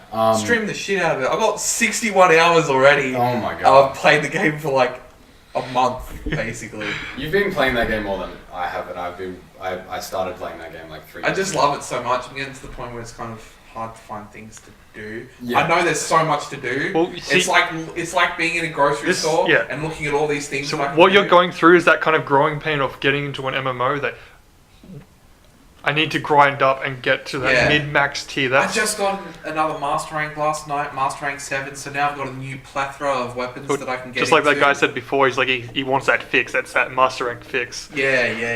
You get a little buzz every time you get a level. Rank, like 23, I'm so hard for the next Master Rank. I'm like, oh my god, dude, calm down. I think I'm Mastery Rank 2, and I honestly... I don't even know how to upgrade my mastery. I haven't looked into it. I haven't done anything like that, and I just sort of went. You do need someone to come in. Until like a couple of nights ago, we didn't truly have. Well, for master rank we knew, but we were still figuring out leveling stuff ourselves. And so I was just like, yeah, I'll just go play Dark Souls. Like, for me, it's like, it's a good game, and it's like... You can get an instant... If you're a new player, you get a real good instant hit from Warframe for leveling and stuff. Oh, yeah. It's a real good, like, boom, boom, boom, boom, boom, boom, boom levels. 3 days you can hit. Everything has its own 30 level set. Yeah. It's like boom, boom, boom, boom, boom, boom, boom, boom, yeah. and you have all these. And the satisfaction of being able things. to add on additional mods to your weapons, to your armor. Yep, and then you can you can optimize the shit out make of that. former, Yeah. and then that resets your level, but Yeah. it gives you additional mod space that you can use. Yeah. To give efficiency in your points. Yeah. It's like, So if you had there's a 10-point real slot mod, you specific- could turn that into a 5-slot mod, which would give you 5 additional points Yeah. or something else. Yeah. And while it gets repetitive, the missions, like the fence missions and stuff like that, it's different every time. It's satisfying because every time you Using play it- with a different Yeah. gun and or warframe, Yeah. it's a different gameplay. Different Warframe is a entirely different experience, because one experience you're running for your life, the other one you don't move at all because you have this area of effect that just destroys everything. Yeah. So that comes back to like replayability on certain games. Like, yeah, okay, Sekiro died twice. It's more of just, okay, I want to do a pacifist run, I want to do a speed run, I want to do something, but you're still playing the same kind of character. That's the thing. You're not changing much from it. I think it has exactly the same replayability as Dark Souls 3. Yes, Except yes, in different ways. yes. Dark Souls 3 has, I can be this character, this character, this character. Or Sekiro has, I can have a playstyle of sneaky, full-on like hack and slash. And the story routes. Yeah, and then there's the ways that you can fight bosses is like hit, run away, hit, run away, hit, run away, or you can stay in there and parry everything. Yeah. So Sekiro and Dark Souls have, I would say, the same replayability. And then with the negative to that, I'll use WoW as an example. Once you've leveled a max level character, every other character, unless for those who love leveling toons, your incentive gets less and less every time. Yeah. Well, that's the thing as well. There's only It's like, so what much you can do. What happens when you say when I bought the game, I had a token that could make me max level. Yeah. It's like, I think that's a good thing. I also that's- think it's a good okay, thing, okay. but it takes out so much of the game, Look, doesn't alright, yes and no. You can always go back and redo it or make it level up a character like- along with that. it? How just give me an estimate. How much gameplay does that really cut out? A couple expansions. But like game time. Game Do time. you have an estimate? About 3 days. Yeah, 3 days of game time. Or even less if you like. You can hit max level in 2 days. Quite easy. So, but going back to the thing, the level boost, it's great for the community, but also bad. It's like a, hey, this is great, but secretly you were taking money out of your back pocket, not in the way that what you think it's doing, in a way that, for example, with what they have right now with the allied races, they're incentivizing players to either race change or make a character to then boost up that faction race to then be able to play with current content, because no one wants to keep playing the same character, and because they release the same race or whatever, but because they release so many new races, they give you so many more options to then or so many more reasons to level up again, Yeah. which is more money for them if you are buying that level up Yeah, again. because you're using game time, and then that game time gets used up, and then you pay for your subscription to level up. The Honestly, there's a lot that you can do in those first 30 days that you play the game. Oh, yeah. Well, Like- I'm sure you can get a wholesome experience from the game in 30 days off of $15 or whatever. And as you said, in the end, it's I pay $60 and then $15, and it's still a whole month of gameplay. But then we have to bring it back to, these are still games, these are still products, and we're in this area of the products. Like comparing it to a movie, yeah, sure, but That's also like... then we have to compare it to gaming So- in general, the whole So umbrella of gaming. saying that, if you would, for example, make World of Warcraft free to play, I would argue that it would. Microtransactions would take over. I wouldn't do that. Yeah, I and it would wouldn't do ruin the that. game experience. We've had plenty of other examples that show that, and also it sours the community between premium players and free to play players. I'm okay with if We I can was to watch. do We can watch Albion online because that is currently went free to play, and that will show you a perfect example of a premium game. I Going bought that to game free-to-play. full price. Yeah, it. Oh yeah. and they still they give you a grace period so you can still get the legendary founders back and stuff. Dude, I bought that game full price. I bought... What else went free? To me, it looks like a game that would have been amazing during early access. And Dude, I love games that gain value, like Ark. Yeah. $15. Yeah, it was like $20 And now when it it's first came 80. out. Yeah, I spent... I bought that game when it was like $20. Yeah. rightfully so, in a sense. Yeah. If that's including DLC. No. No? I bought that no, game for but the DLC pass I bought before they had ideas for more DLC, which was in the same pass anyway. I got that for $20 as well. Mm-hmm. So I spent $40. That's the game and the DLC. Well, they didn't do a I Destiny, have did so they? many hours on it. It was like selling a Game Pass, but it's only 2 expansions. No. The Game Pass was just Game Pass. You get everything. Yeah, where we have plans for DLC, and this pass will give it to you. Whatever it might be, you'll get it. Yeah, and they didn't have any idea of how many DLCs they'd make, and I was like, sign the check. So I'm gonna raise one more point, just because it's a quick thought on that topic, and then we'll get into your whatever it is about Google. With the company that made Ark, and then they've released, oh god, what was it? The sailing one? Atlas. Okay. Yeah. I understand why. Now. Yeah. And so we've talked about it. We've talked about how it's like 40,000 times the map size and all of that stuff. It's just such a huge. And I don't think it is. I think it's 4,000. Yeah. Either way, it's it's understandable for everything about that. But like that's one thing that I want to go back into. I wanna like that'd be something that I'd be intrigued to have a look. Yeah. I was looking at Ark, and Ark has a mod that's sets it back to primitive.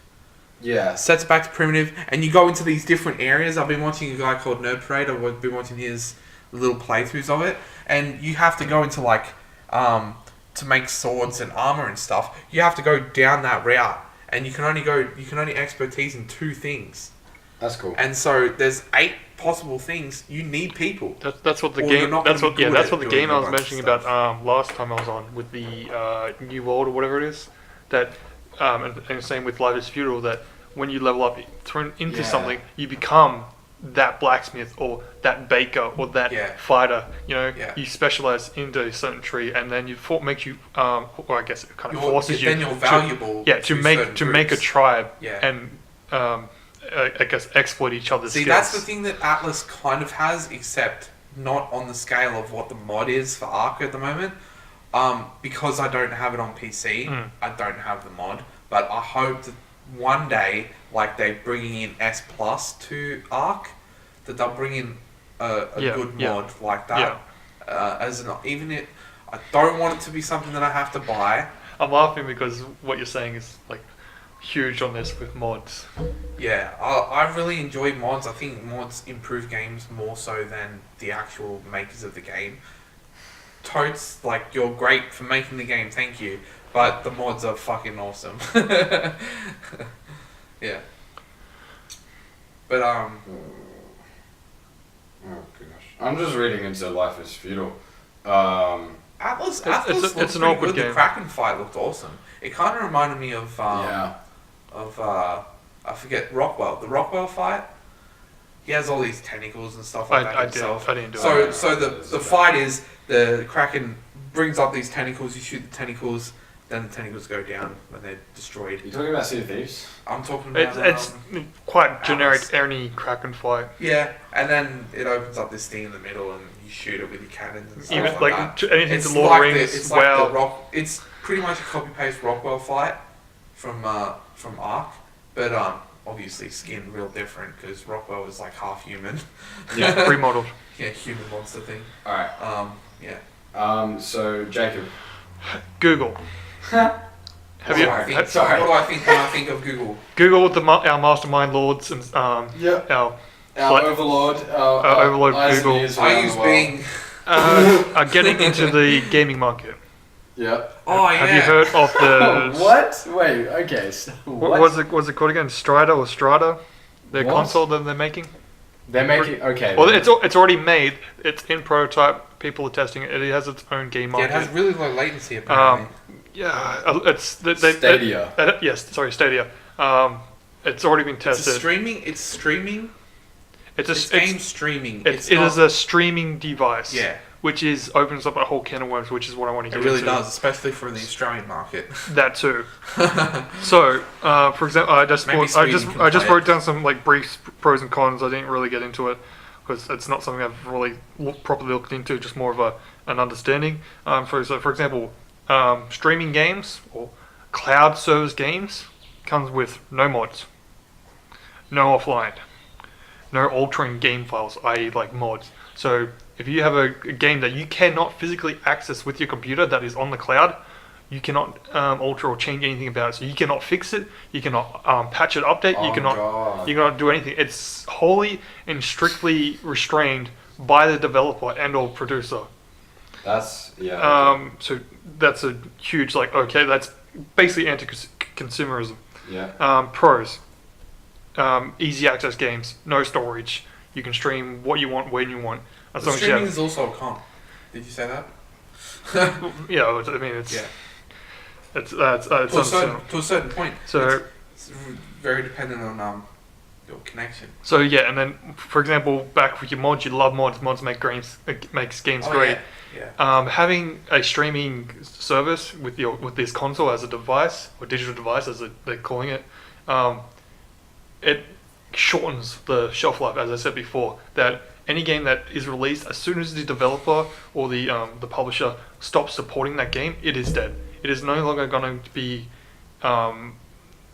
lifted up very much like Skyrim with these mods that is going to be re-released on all platforms and blah blah blah. So unless the device itself or exclusive games that are on this cloud device are able to go to Steam or any other storefront, we will not be able to mod or alter or upgrade the game as a community. Here's something that I think is good about this thing coming out. The console war that there is has driven up the prices of consoles and also lowered the prices of consoles. What do you think will happen? I personally think it's a good thing because it'll reduce the price of consoles. Console war doesn't help anyone. It doesn't help the consumer. It is a negatively affecting the consumer. I think it does help the consumer. In what way? It reduces the prices of all console related content. That's just competitive nature. Also, the console war. The console wars. The console wars is exclusivity. Oh, exclusivity. Okay, that's a negative. Yes. But I think the positives overrule those negatives. If I can buy one console for half the price that I did 2 years ago, then fine. Yeah. Okay. Buy a half of price console with one game on it compared to the. Google? I mean, that's not the fact. That's not a fact. That's not how it is. Google could buy out any exclusivity that they wanted. Well, that no, is they the could baseline buy it. fact. It's whether someone is willing to give it to them.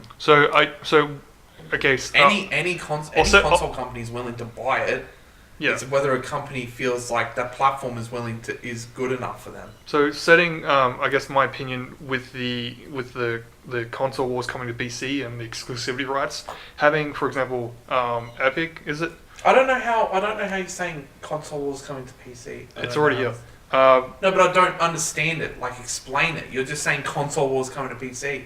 What does that mean? It's the exclusivity with Epic and stuff. So that's not a console war.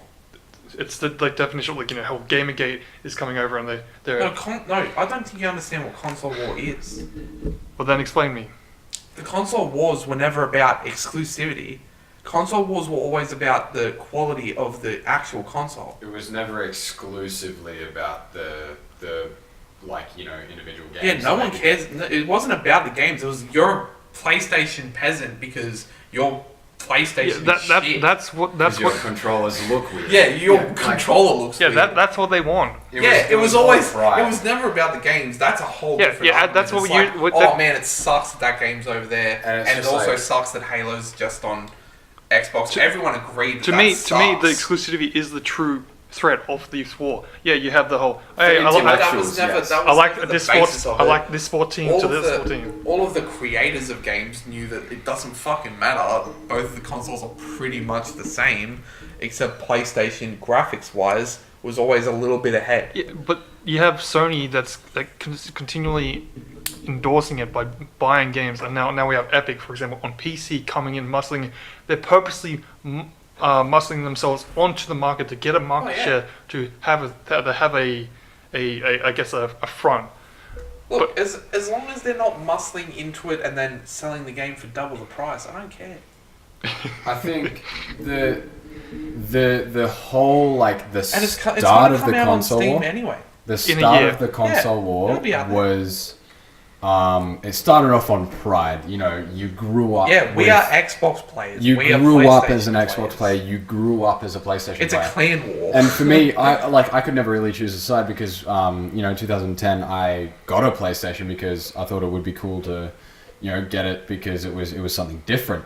And then, you know, when I was younger, I used to always watch my brother play Halo 3 on Xbox, and then I would join in and I'd do all that. So I played, you know, and then I played on like the Nintendo Cube. I played all sorts of different things. I had a DS. I had whatever, you know. I was pretty lucky. Eventually, it doesn't matter.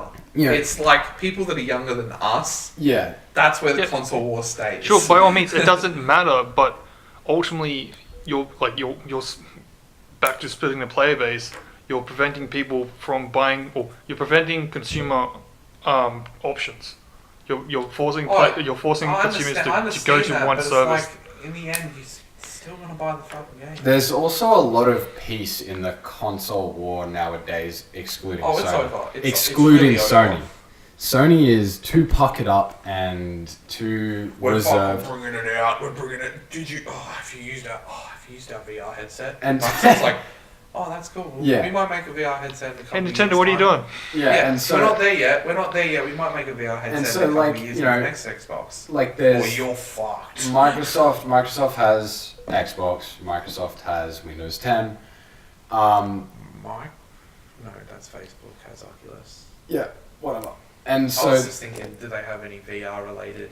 and so there's, you know, they work together. There's crossplay on multiple games now. That's, you know, a lot of people that like can still have their pride in their Xbox and can play, you know, Rocket League. They can play Ark, Minecraft, whatever they want to play, and then they can still play with their friends who have a PC, which is just always going to be superior. Like stats Yeah, wise. I think that's where it's kind of ended the war, the console war. Yeah. Is that if Sony isn't willing to play ball on crossplay, so bye Sony. Like they're still gonna be successful because they're gonna have. Oh yeah, like they're one of the big next year. console. Yeah, they're going to have, you know. They'll always be successful. Microsoft has made a huge move in buying up a bunch of small companies. Oh yeah, like indie creators, We're about to see a massive influx and a huge push by Oh hell Microsoft. yeah! Next like- year's E3 is gonna pop off. It's like Well, Microsoft. saying that, a lot of E3 people are not going at all. Yeah. Well, yeah, true. They're pulling but, out. Still, you're gonna see Yeah. E3 news somewhere, and people are still gonna ingest the news from E3. Bold People aren't move. gonna go because it's We kind we of. need the cringe comps. Yeah, it's like Microsoft made. We do the Rage 2 sing along thing that they do, where they're like No, playing the stop, song and stop. everyone's just sitting there. Stop. I don't know what to do. So they made a bold move, and it's sort of like, well, okay, Sony, check. You know, it's your move. What are you gonna do? And so there aren't really too many moves that they can make. It's almost checkmate. You know, Microsoft has done a smart thing. They're just sort of like, well, yeah, it's our pride doesn't mean as much as it does, like, you know, making money and involving the whole community, because like I think another thing that it boils down to is the view on video gaming has at the same time crumbled but also grown. From whose perspective, the consumer or the actual like investors? Because with the investors, it's like mobile games. The family, we want consoles. And Yeah, and so there's two demographics that are trying to families. fight over their own interactive games. That one wants money, one wants a emotional connection. I don't know. and Well, goes I don't through know any easy family. access. I mean, I know a lot of families, like full-on families, do you go outside?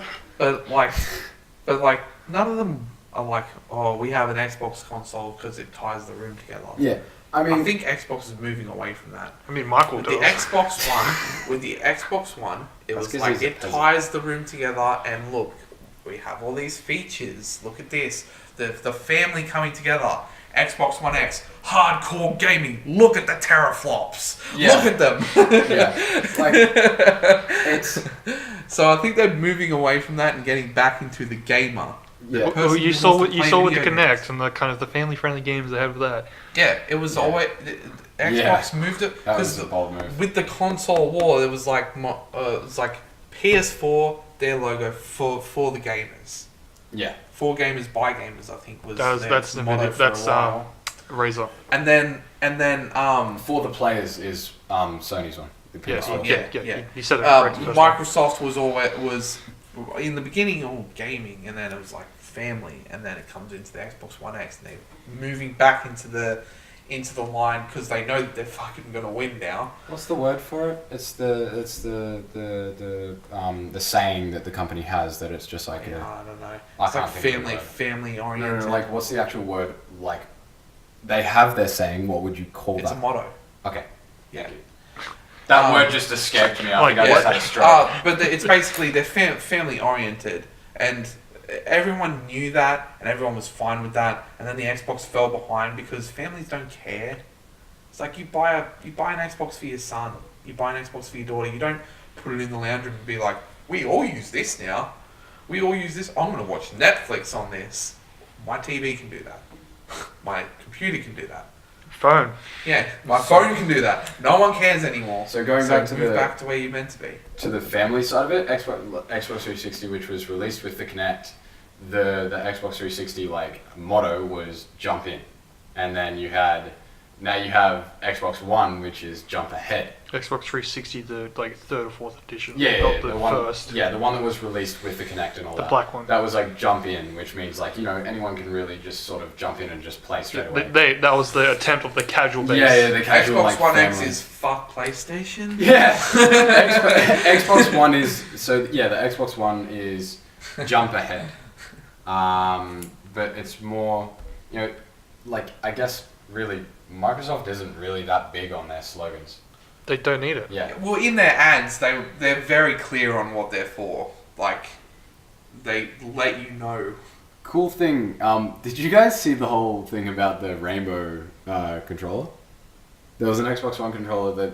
So you know how the Sony did for all the players because of Mardi Gras. Yeah. I haven't seen it. Xbox did one where it was just like, and it's not a bad thing. I think it's great that they're It's like. fine, but that's like, why are you playing on it? Well, We because understand that you support. well, if they didn't say anything, then they'd get in trouble. It's not even that. Nothing needs to be said. They're just virtual signaling for virtual signal's sake.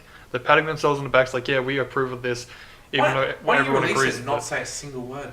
But it's not an actual thing. The rainbow controller was never an actual thing.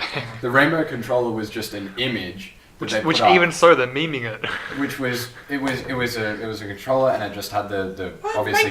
make the freaking controller. Don't just No. post that shit. But they posted it, and then there were people that were just like, I'd actually be down to get this, like, and then like what the good thing that they could do is make it, and then possibly put it towards, supporting that whole community, like anyone that's in need. Yeah, you could donate every bit of it to charity. Yeah. You can make your money. I'm Yeah. telling you now. I bought an Xbox One X DLC for PUBG. Yeah, that was $650. Yeah, $650 DLC so I can play PUBG. Yeah. So taking it back to the Strider, whatever it's called, Google, The Stadia. Google Alexa. Yeah. So digital games. Yeah. Ultimately, what that does is you do not have a physical copy of it. Just like how I said, you cannot access the files. You'll never be able to think. Yeah, PC's been on it for This years. is but the this is consoles perfect for are very DMR. different. We'll no longer get piracy with this kind of streaming software. Yeah, sure, they might find a way to stream it and download it and have And it. obviously Google do owns something. the data centers. Yeah. So So, that's- there's gonna be a lot of there'll be. They can do whatever they want. It'll eliminate privacy. They have no limit. But to their what it resources. does Let's is just say that. what it does, just like subscription, you are now paying for access. You no longer own the games. You So you like Game Pass. Microsoft does that. you are no longer paying for the game. You're paying for access. You could be banned or removed from your library at any time, so that you are losing X amount of money.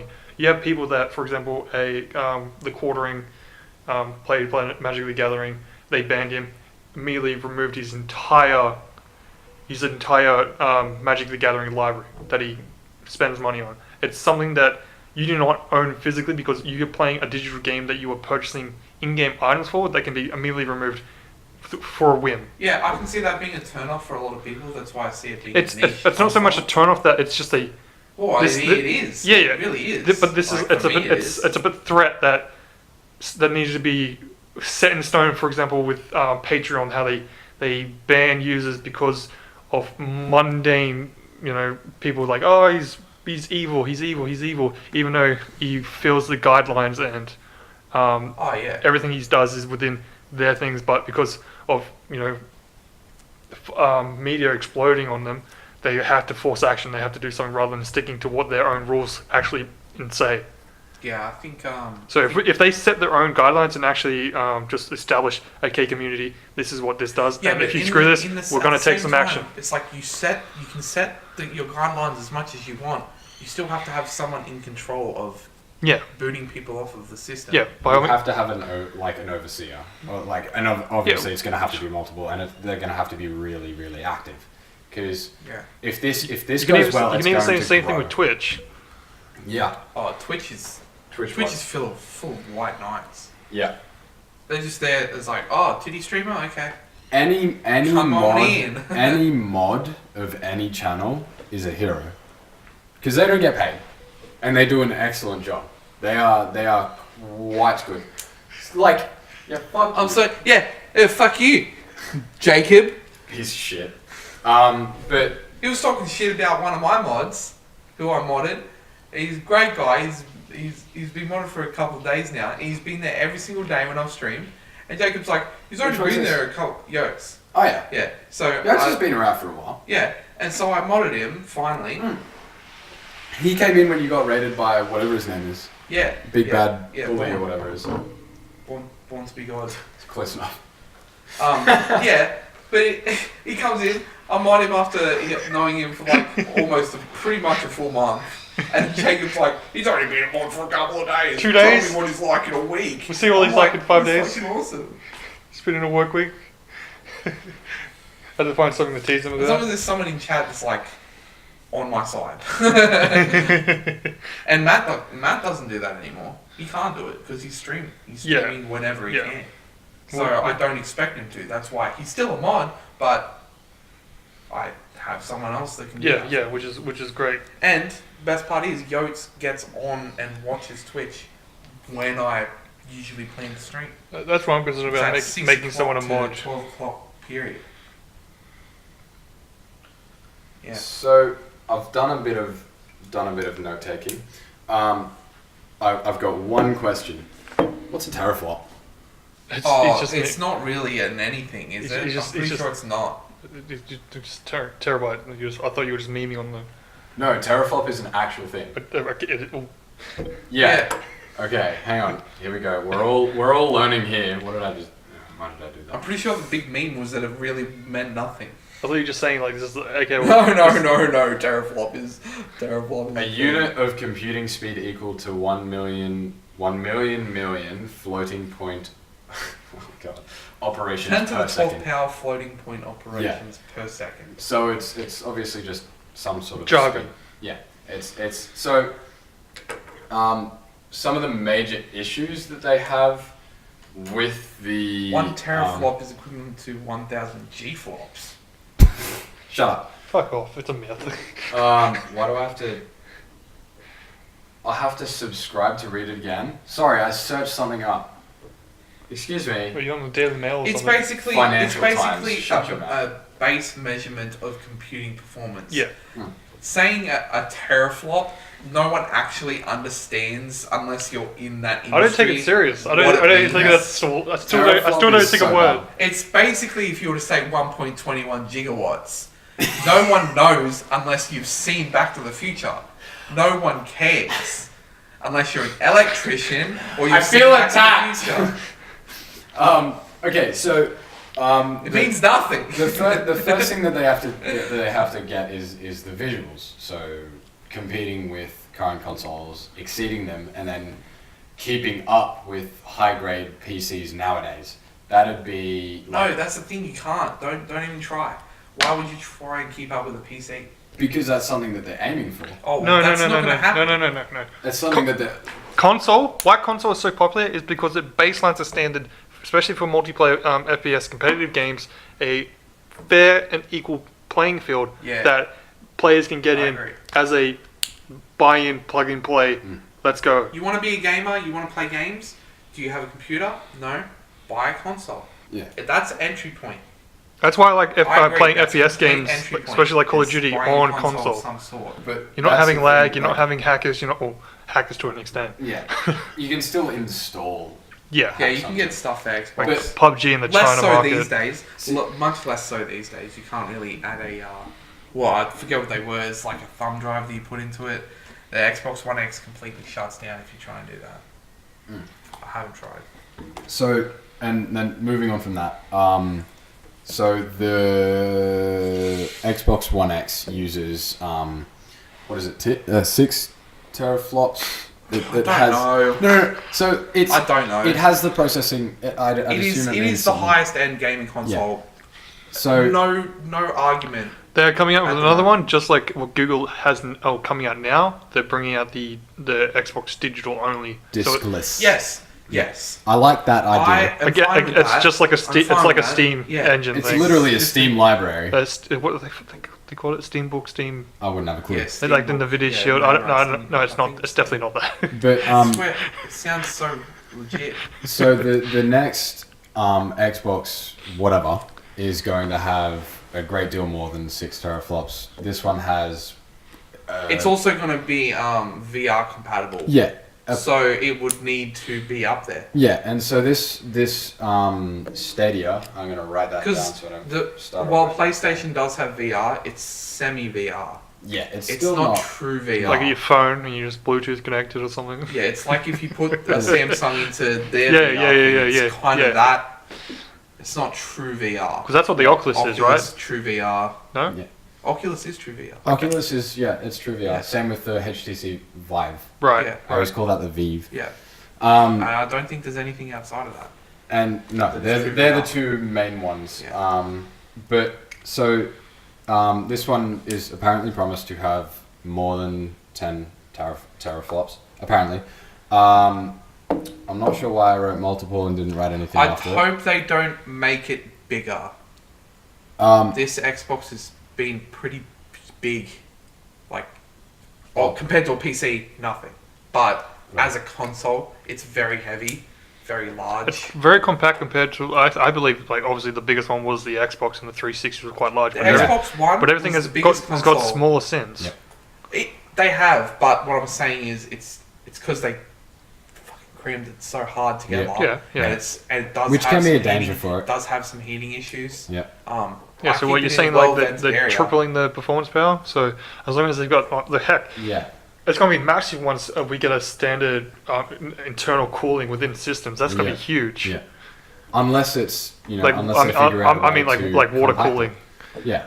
Yeah, but like if they were to figure out a way to like run that. God, the cord warranty through on the something wall. like that. Yeah, and so You'd have to cover it for water The- damage. the one thing that they can do, because their servers are so powerful, because they can dedicate as much as they want to the servers, and because it's all going to be online anyway, they can have, like I read before, they said, and I quote, 1,000 people in a server, whatever that might be, but without latency, without those issues that come along with Connected. it. So because of what they can do, you could have, like, say, all of the Illawarra Sydney area on one server, all playing around the same area without any issue. And so then, and it pains me, they said that they could have, 1,000 player battle royales. And, That would go forever. it would. That game would go forever. And it would Honestly. be completely RNG if you win. It would be RNG. It would be just like, 100 people, But skill enters the equation there. then that makes me think of the MMO potential. You know, MMOs are always promising like MMOs and RPGs benefit immensely from multiple people, though it brings up an issue very much like Albion Online, for example, with the multiplayer that people just stack and zerg. Yep, and it's you know there's a whole lot of positives and it's negatives, and it's just like for example, I'm actually really interested in Matt keeps bringing it up is GTA 5 the RP servers. I personally see it coming into a new generation, or a new generation of actual game that it's going to make its own standalone game from that kind of RP thing, which then brings in the whole premise of the person the being of someone the role playing. No, the standard like the morale Whilst you're thinking of that, so I think something to bring that from like the responsibility that you don't do stuff but you do things properly. Oh, like just the yeah, I get what you're saying. I can't think of it either. But the worst. It's where like, you know, the like an honesty system. Yeah. Like you like this is an exploit but you're not doing it because this is the way it's intended to be. It's honor system. No. There's definitely a word for it. The honor system is. But basically that's why GTA 5 the role playing thing is so successful, that people actually get into character and it's great and it's amazing to watch because people are role playing certain things. It's like the servers are mostly 18 plus and they're moderated very well. So seeing a game like that, if you were, for example, as an RPG and or like, you know, because they do have role playing service in World of Warcraft, but you know that's not policed in any way in a sense. But having that as a full kind of standard in the gaming as a standalone AAA title, they could be immense potential if people were able to get into that character and really, I guess, truly play in that kind of style, because the content they can create because you're making your own NPC and acting out that role in the game. I mean, I see these servers being fun, but like, cutoff point is pretty soon. Yeah. Those types of things. It's like, how many things can I do in GTA? Yeah, specifically GTA. Yeah. Before it's like. Yeah, by all means, it does come to equivalent of like, okay, my job is this. It's a pretty quick end. And for people who have GTA, go ahead and do it. But if you're like, I'm gonna buy GTA so I can just roleplay, Do not. Probably don't do that because you'll get bored of it relatively quickly unless you're a hardcore role player. Games that you could probably argue that are doing it already, like EVE Online and all the other the massive multiplayer spacing games. And so to bring it full circle, could you like, I guess, reason that to be the massive boom in D&D and that whole role playing aspect? Yeah, that's my expectation or my prediction of where the next kind of big gaming genre is going to happen, of a role playing RPG immersion game. Whether it's connected with VR or not, we don't know. Here's my view on all that role playing stuff: is that I feel more freedom in a Fallout game than I do in a D&D session. I think that might just be my personal... Because you're directly in control of a single player experience? No, I think it would be the same if there were people in the game with me. I feel too... And when you say Fallout, which one? 3 in particular. Yeah, okay. But I feel so limited in D&D sessions. I think it might be... Would you argue that's the DM itself? It can be. Because for example, with Fallout, you are directing your own thing and everything is open to access. Nothing's limited. It's like there are rules in the game, but I don't feel those rules on my shoulders. So when I play D&D, all I'm getting is rules. Yeah, so it's like picturing like a D&D session, like but I'm like, for every player there's a DM. Do this with this spell, and it's totally within the realm of probably working. But then a DM says, "Oh nah." Yeah. And I feel the weight of that. Like I feel like that spell could do that, but then you have the rule teller.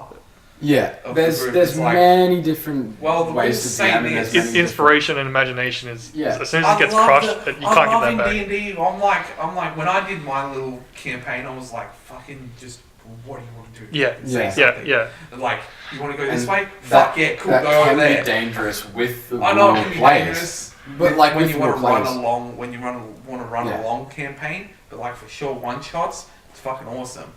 And It's like so, I don't even DM doesn't even know where it's gonna end up. just to like I guess wrap it up and bring Well, closure one to quick it. thing I want to say, and go. that was my thing. Yeah. Watch Love, Death, Robots. Love, Death, and Robots. It's short Approve. series of animated videos. They're amazing. They all have a moral to the story. They all have very large, overbearing, but not like overbearing to make you feel like bad or anything like that. There all are ones have that will make you cry overarching and make you think. story to them that you don't get until the end. It's kind of like a South Park episode. It's like this whole episode is completely stupid, but then at the end there's always a moral to the story. As an example, one we can probably both agree on is I think it's Venta Blue or something. Yeah. That one is the concept itself is not new, but the delivery is amazing, and it really does just kind of execute it well and how it presents itself. The longing for purpose and searching for the truth to all things, and then realizing in the end after spending a long life, everything comes back to just the simple fact of just functioning as a human. Yeah, it's like one of good answers for the answer of what is the meaning to life, kind of. Yeah. As we are living. Because in the end, you just come back to your base urges and instincts. It's like you can search for the truth as much as you want, but in the end, you're a human. You're prone to human characteristics. You're nothing bigger than what you are. Yeah, but that's not the way this story explains it. But you can make yourself whatever you want. You can, but in the end, you're still. And it quite literally shows that too. Yeah, it shows him shaping himself into this true being, and then reverting back to his base. Homework. Go watch it. Including yourself, John. Okay. You should definitely watch it. They're only 16-minute episodes each, and you can watch one and then stop, and then watch another one, stop, and then none of them are connected. Okay. And so I guess to just close it off, you guys will probably agree with me on this. I heard Matthew Mercer in an interview explaining to someone who doesn't play D&D, who doesn't do anything like that, why it's become so big, and it made me think about it, and it made me agree like with every single word that he said. And I can't remember exact quotes, and it is a video, so I'm not going to replay it. But I do remember just the key points, like at the moment we're a generation that's raised on short YouTube videos, movies, all those sorts of things. And when you go to see a movie, you don't really connect with the people next to you. You watch a movie and then you connect after. There's no real like storytelling. There's nothing like that. And then you got video games where it's like you get to be yourself, but then it's still railroaded. Yes, everyone's having the same experience. No one's having something different. No one really gets to create their own story. That's why people like randomization so much. And so with D&D, it's that personal connection that you have with your DM, and then it's also that connection that you have with your character. Like, at the end of a session, you're not going to hear your players talking about like, I loved what this NPC did. They're going to be like, you remember when my character did this? And then like, our characters did that. It's that personal connection that they have, and the ability that they have to build their character into whatever they want it to be. And you'll notice even when people retell stories in D&D to people that don't, or even those who do, they will retell as if they were that person. So I did this in the game. And, I did it like this. It's not like, my character did that, or my character. It's just like, when I did this, it was really awesome because I got the feeling of like, I had this memory, and it's like, well, you are that character, and that's what it is. It's an extension of your personal being, and it's the community as well. You go to, I think Critical Role had this like small, even when they first started, I've started rewatching their thing. They went to Emerald City Comic Con for the first time, and they got told that there was probably going to be like 40, 50 people. It turned out to be like hundreds. Yeah, it was huge, and they just went, okay, this community is crazy. And then it speaks volumes when they have the Kickstarter that like 56,000 people have backed it. That's huge. They've got like subscribers out the wazoo.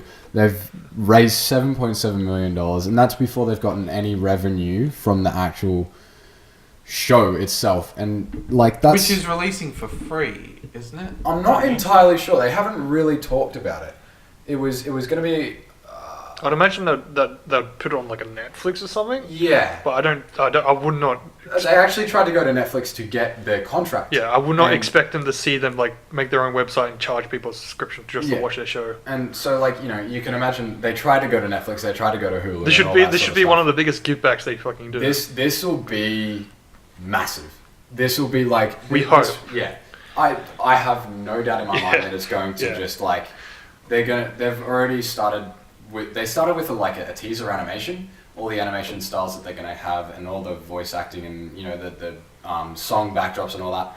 I'm so keen for it. I'm so impressed with what they've already done without the budget. Like they've got Titmouse, which has worked on what's the song about fucking TV show about hormones? Big Mouth. Titmouse worked on that. Titmouse animated that. God damn it. Yeah. But also worked on that fucking TV show. Yeah, it's so good. It is funny, but like they've got big names. They've got Titmouse animating. They've got writers. They've got all sorts of well-known people, and they're treating it like they should, like it's an actual TV show, because that's what it's become now. It's not an animated special anymore. It's a TV series. It's a season. You know, they've got one of their. Do they have? They need to work. Runtime? Here's the thing. 22 minutes. I know that they have a lot of money behind them. They need to work the money right. Just because you've got all this money, can murder a fucking. They've like already. you guys said, need to use the money to make more money. Yeah, they've already shown what their like, I guess, divided attention is going to be. You know, how much of the profit's going to be put towards. As long as they're transparent, they show their progress, they keep up to date. They're the most open people I've ever seen with the community, and yeah, like I just want to see them use that money to get. They have nothing but goodwill out. to lose. Yeah, because this isn't D&D anymore. This show is based on D&D. Yeah, but it's heavily. not D&D. They're not showing roles. It's not D&D anymore. Yeah. This is a fantasy show. Have we heard anything about that Hollywood D&D movie that got advertised? Oh, the new D&D movie that was supposedly going to come out. Yeah, like very recently. I haven't heard anything about a release or any reviews about it. No. Every time Hollywood tries to cash in on the hype train, they strangle it. Yeah. Go ahead and make another remake, you fucking hacks. But, well, that's another topic we might not be able to get to say that definitely today. That a lot of something to look forward to next week. A lot of developers and companies, they for example Call of Duty, they keep rehashing the same game. They're re-releasing the same movie. There's nothing innovative. There's no new story. That with Call of Duty, the same. It's sequels. Like, I mean, yeah, it's not a new game. But it's also not. But it's Call of Duty. Not a new IP. But it's Call of Duty. But I'm talking about. We need the gaming industry as itself, which is almost. Ralph 2. I'm talking about goddamn Frozen 2. Yeah. Okay, are you going to sing Let It Go again? Are you really going to do that? No, you're stupid. Get out of here. We need new IPs for the gaming industry. Arguably, some people say is already starting to crash because of the stagnation that is happening. And that is for next week. Yeah. Definitely. So, anyway, check us out. We're on Facebook and YouTube. Don't bother about anything else. We are Cease and Desist. This has been take 2, and but we did it in take 1. Yeah, we've take 2 done in take 1. It was the second take. Nicely done, us. This microphone wasn't picking up. Anyway, actually true. Oh fuck! It's take 2. Okay, cool. See you next week. See you guys.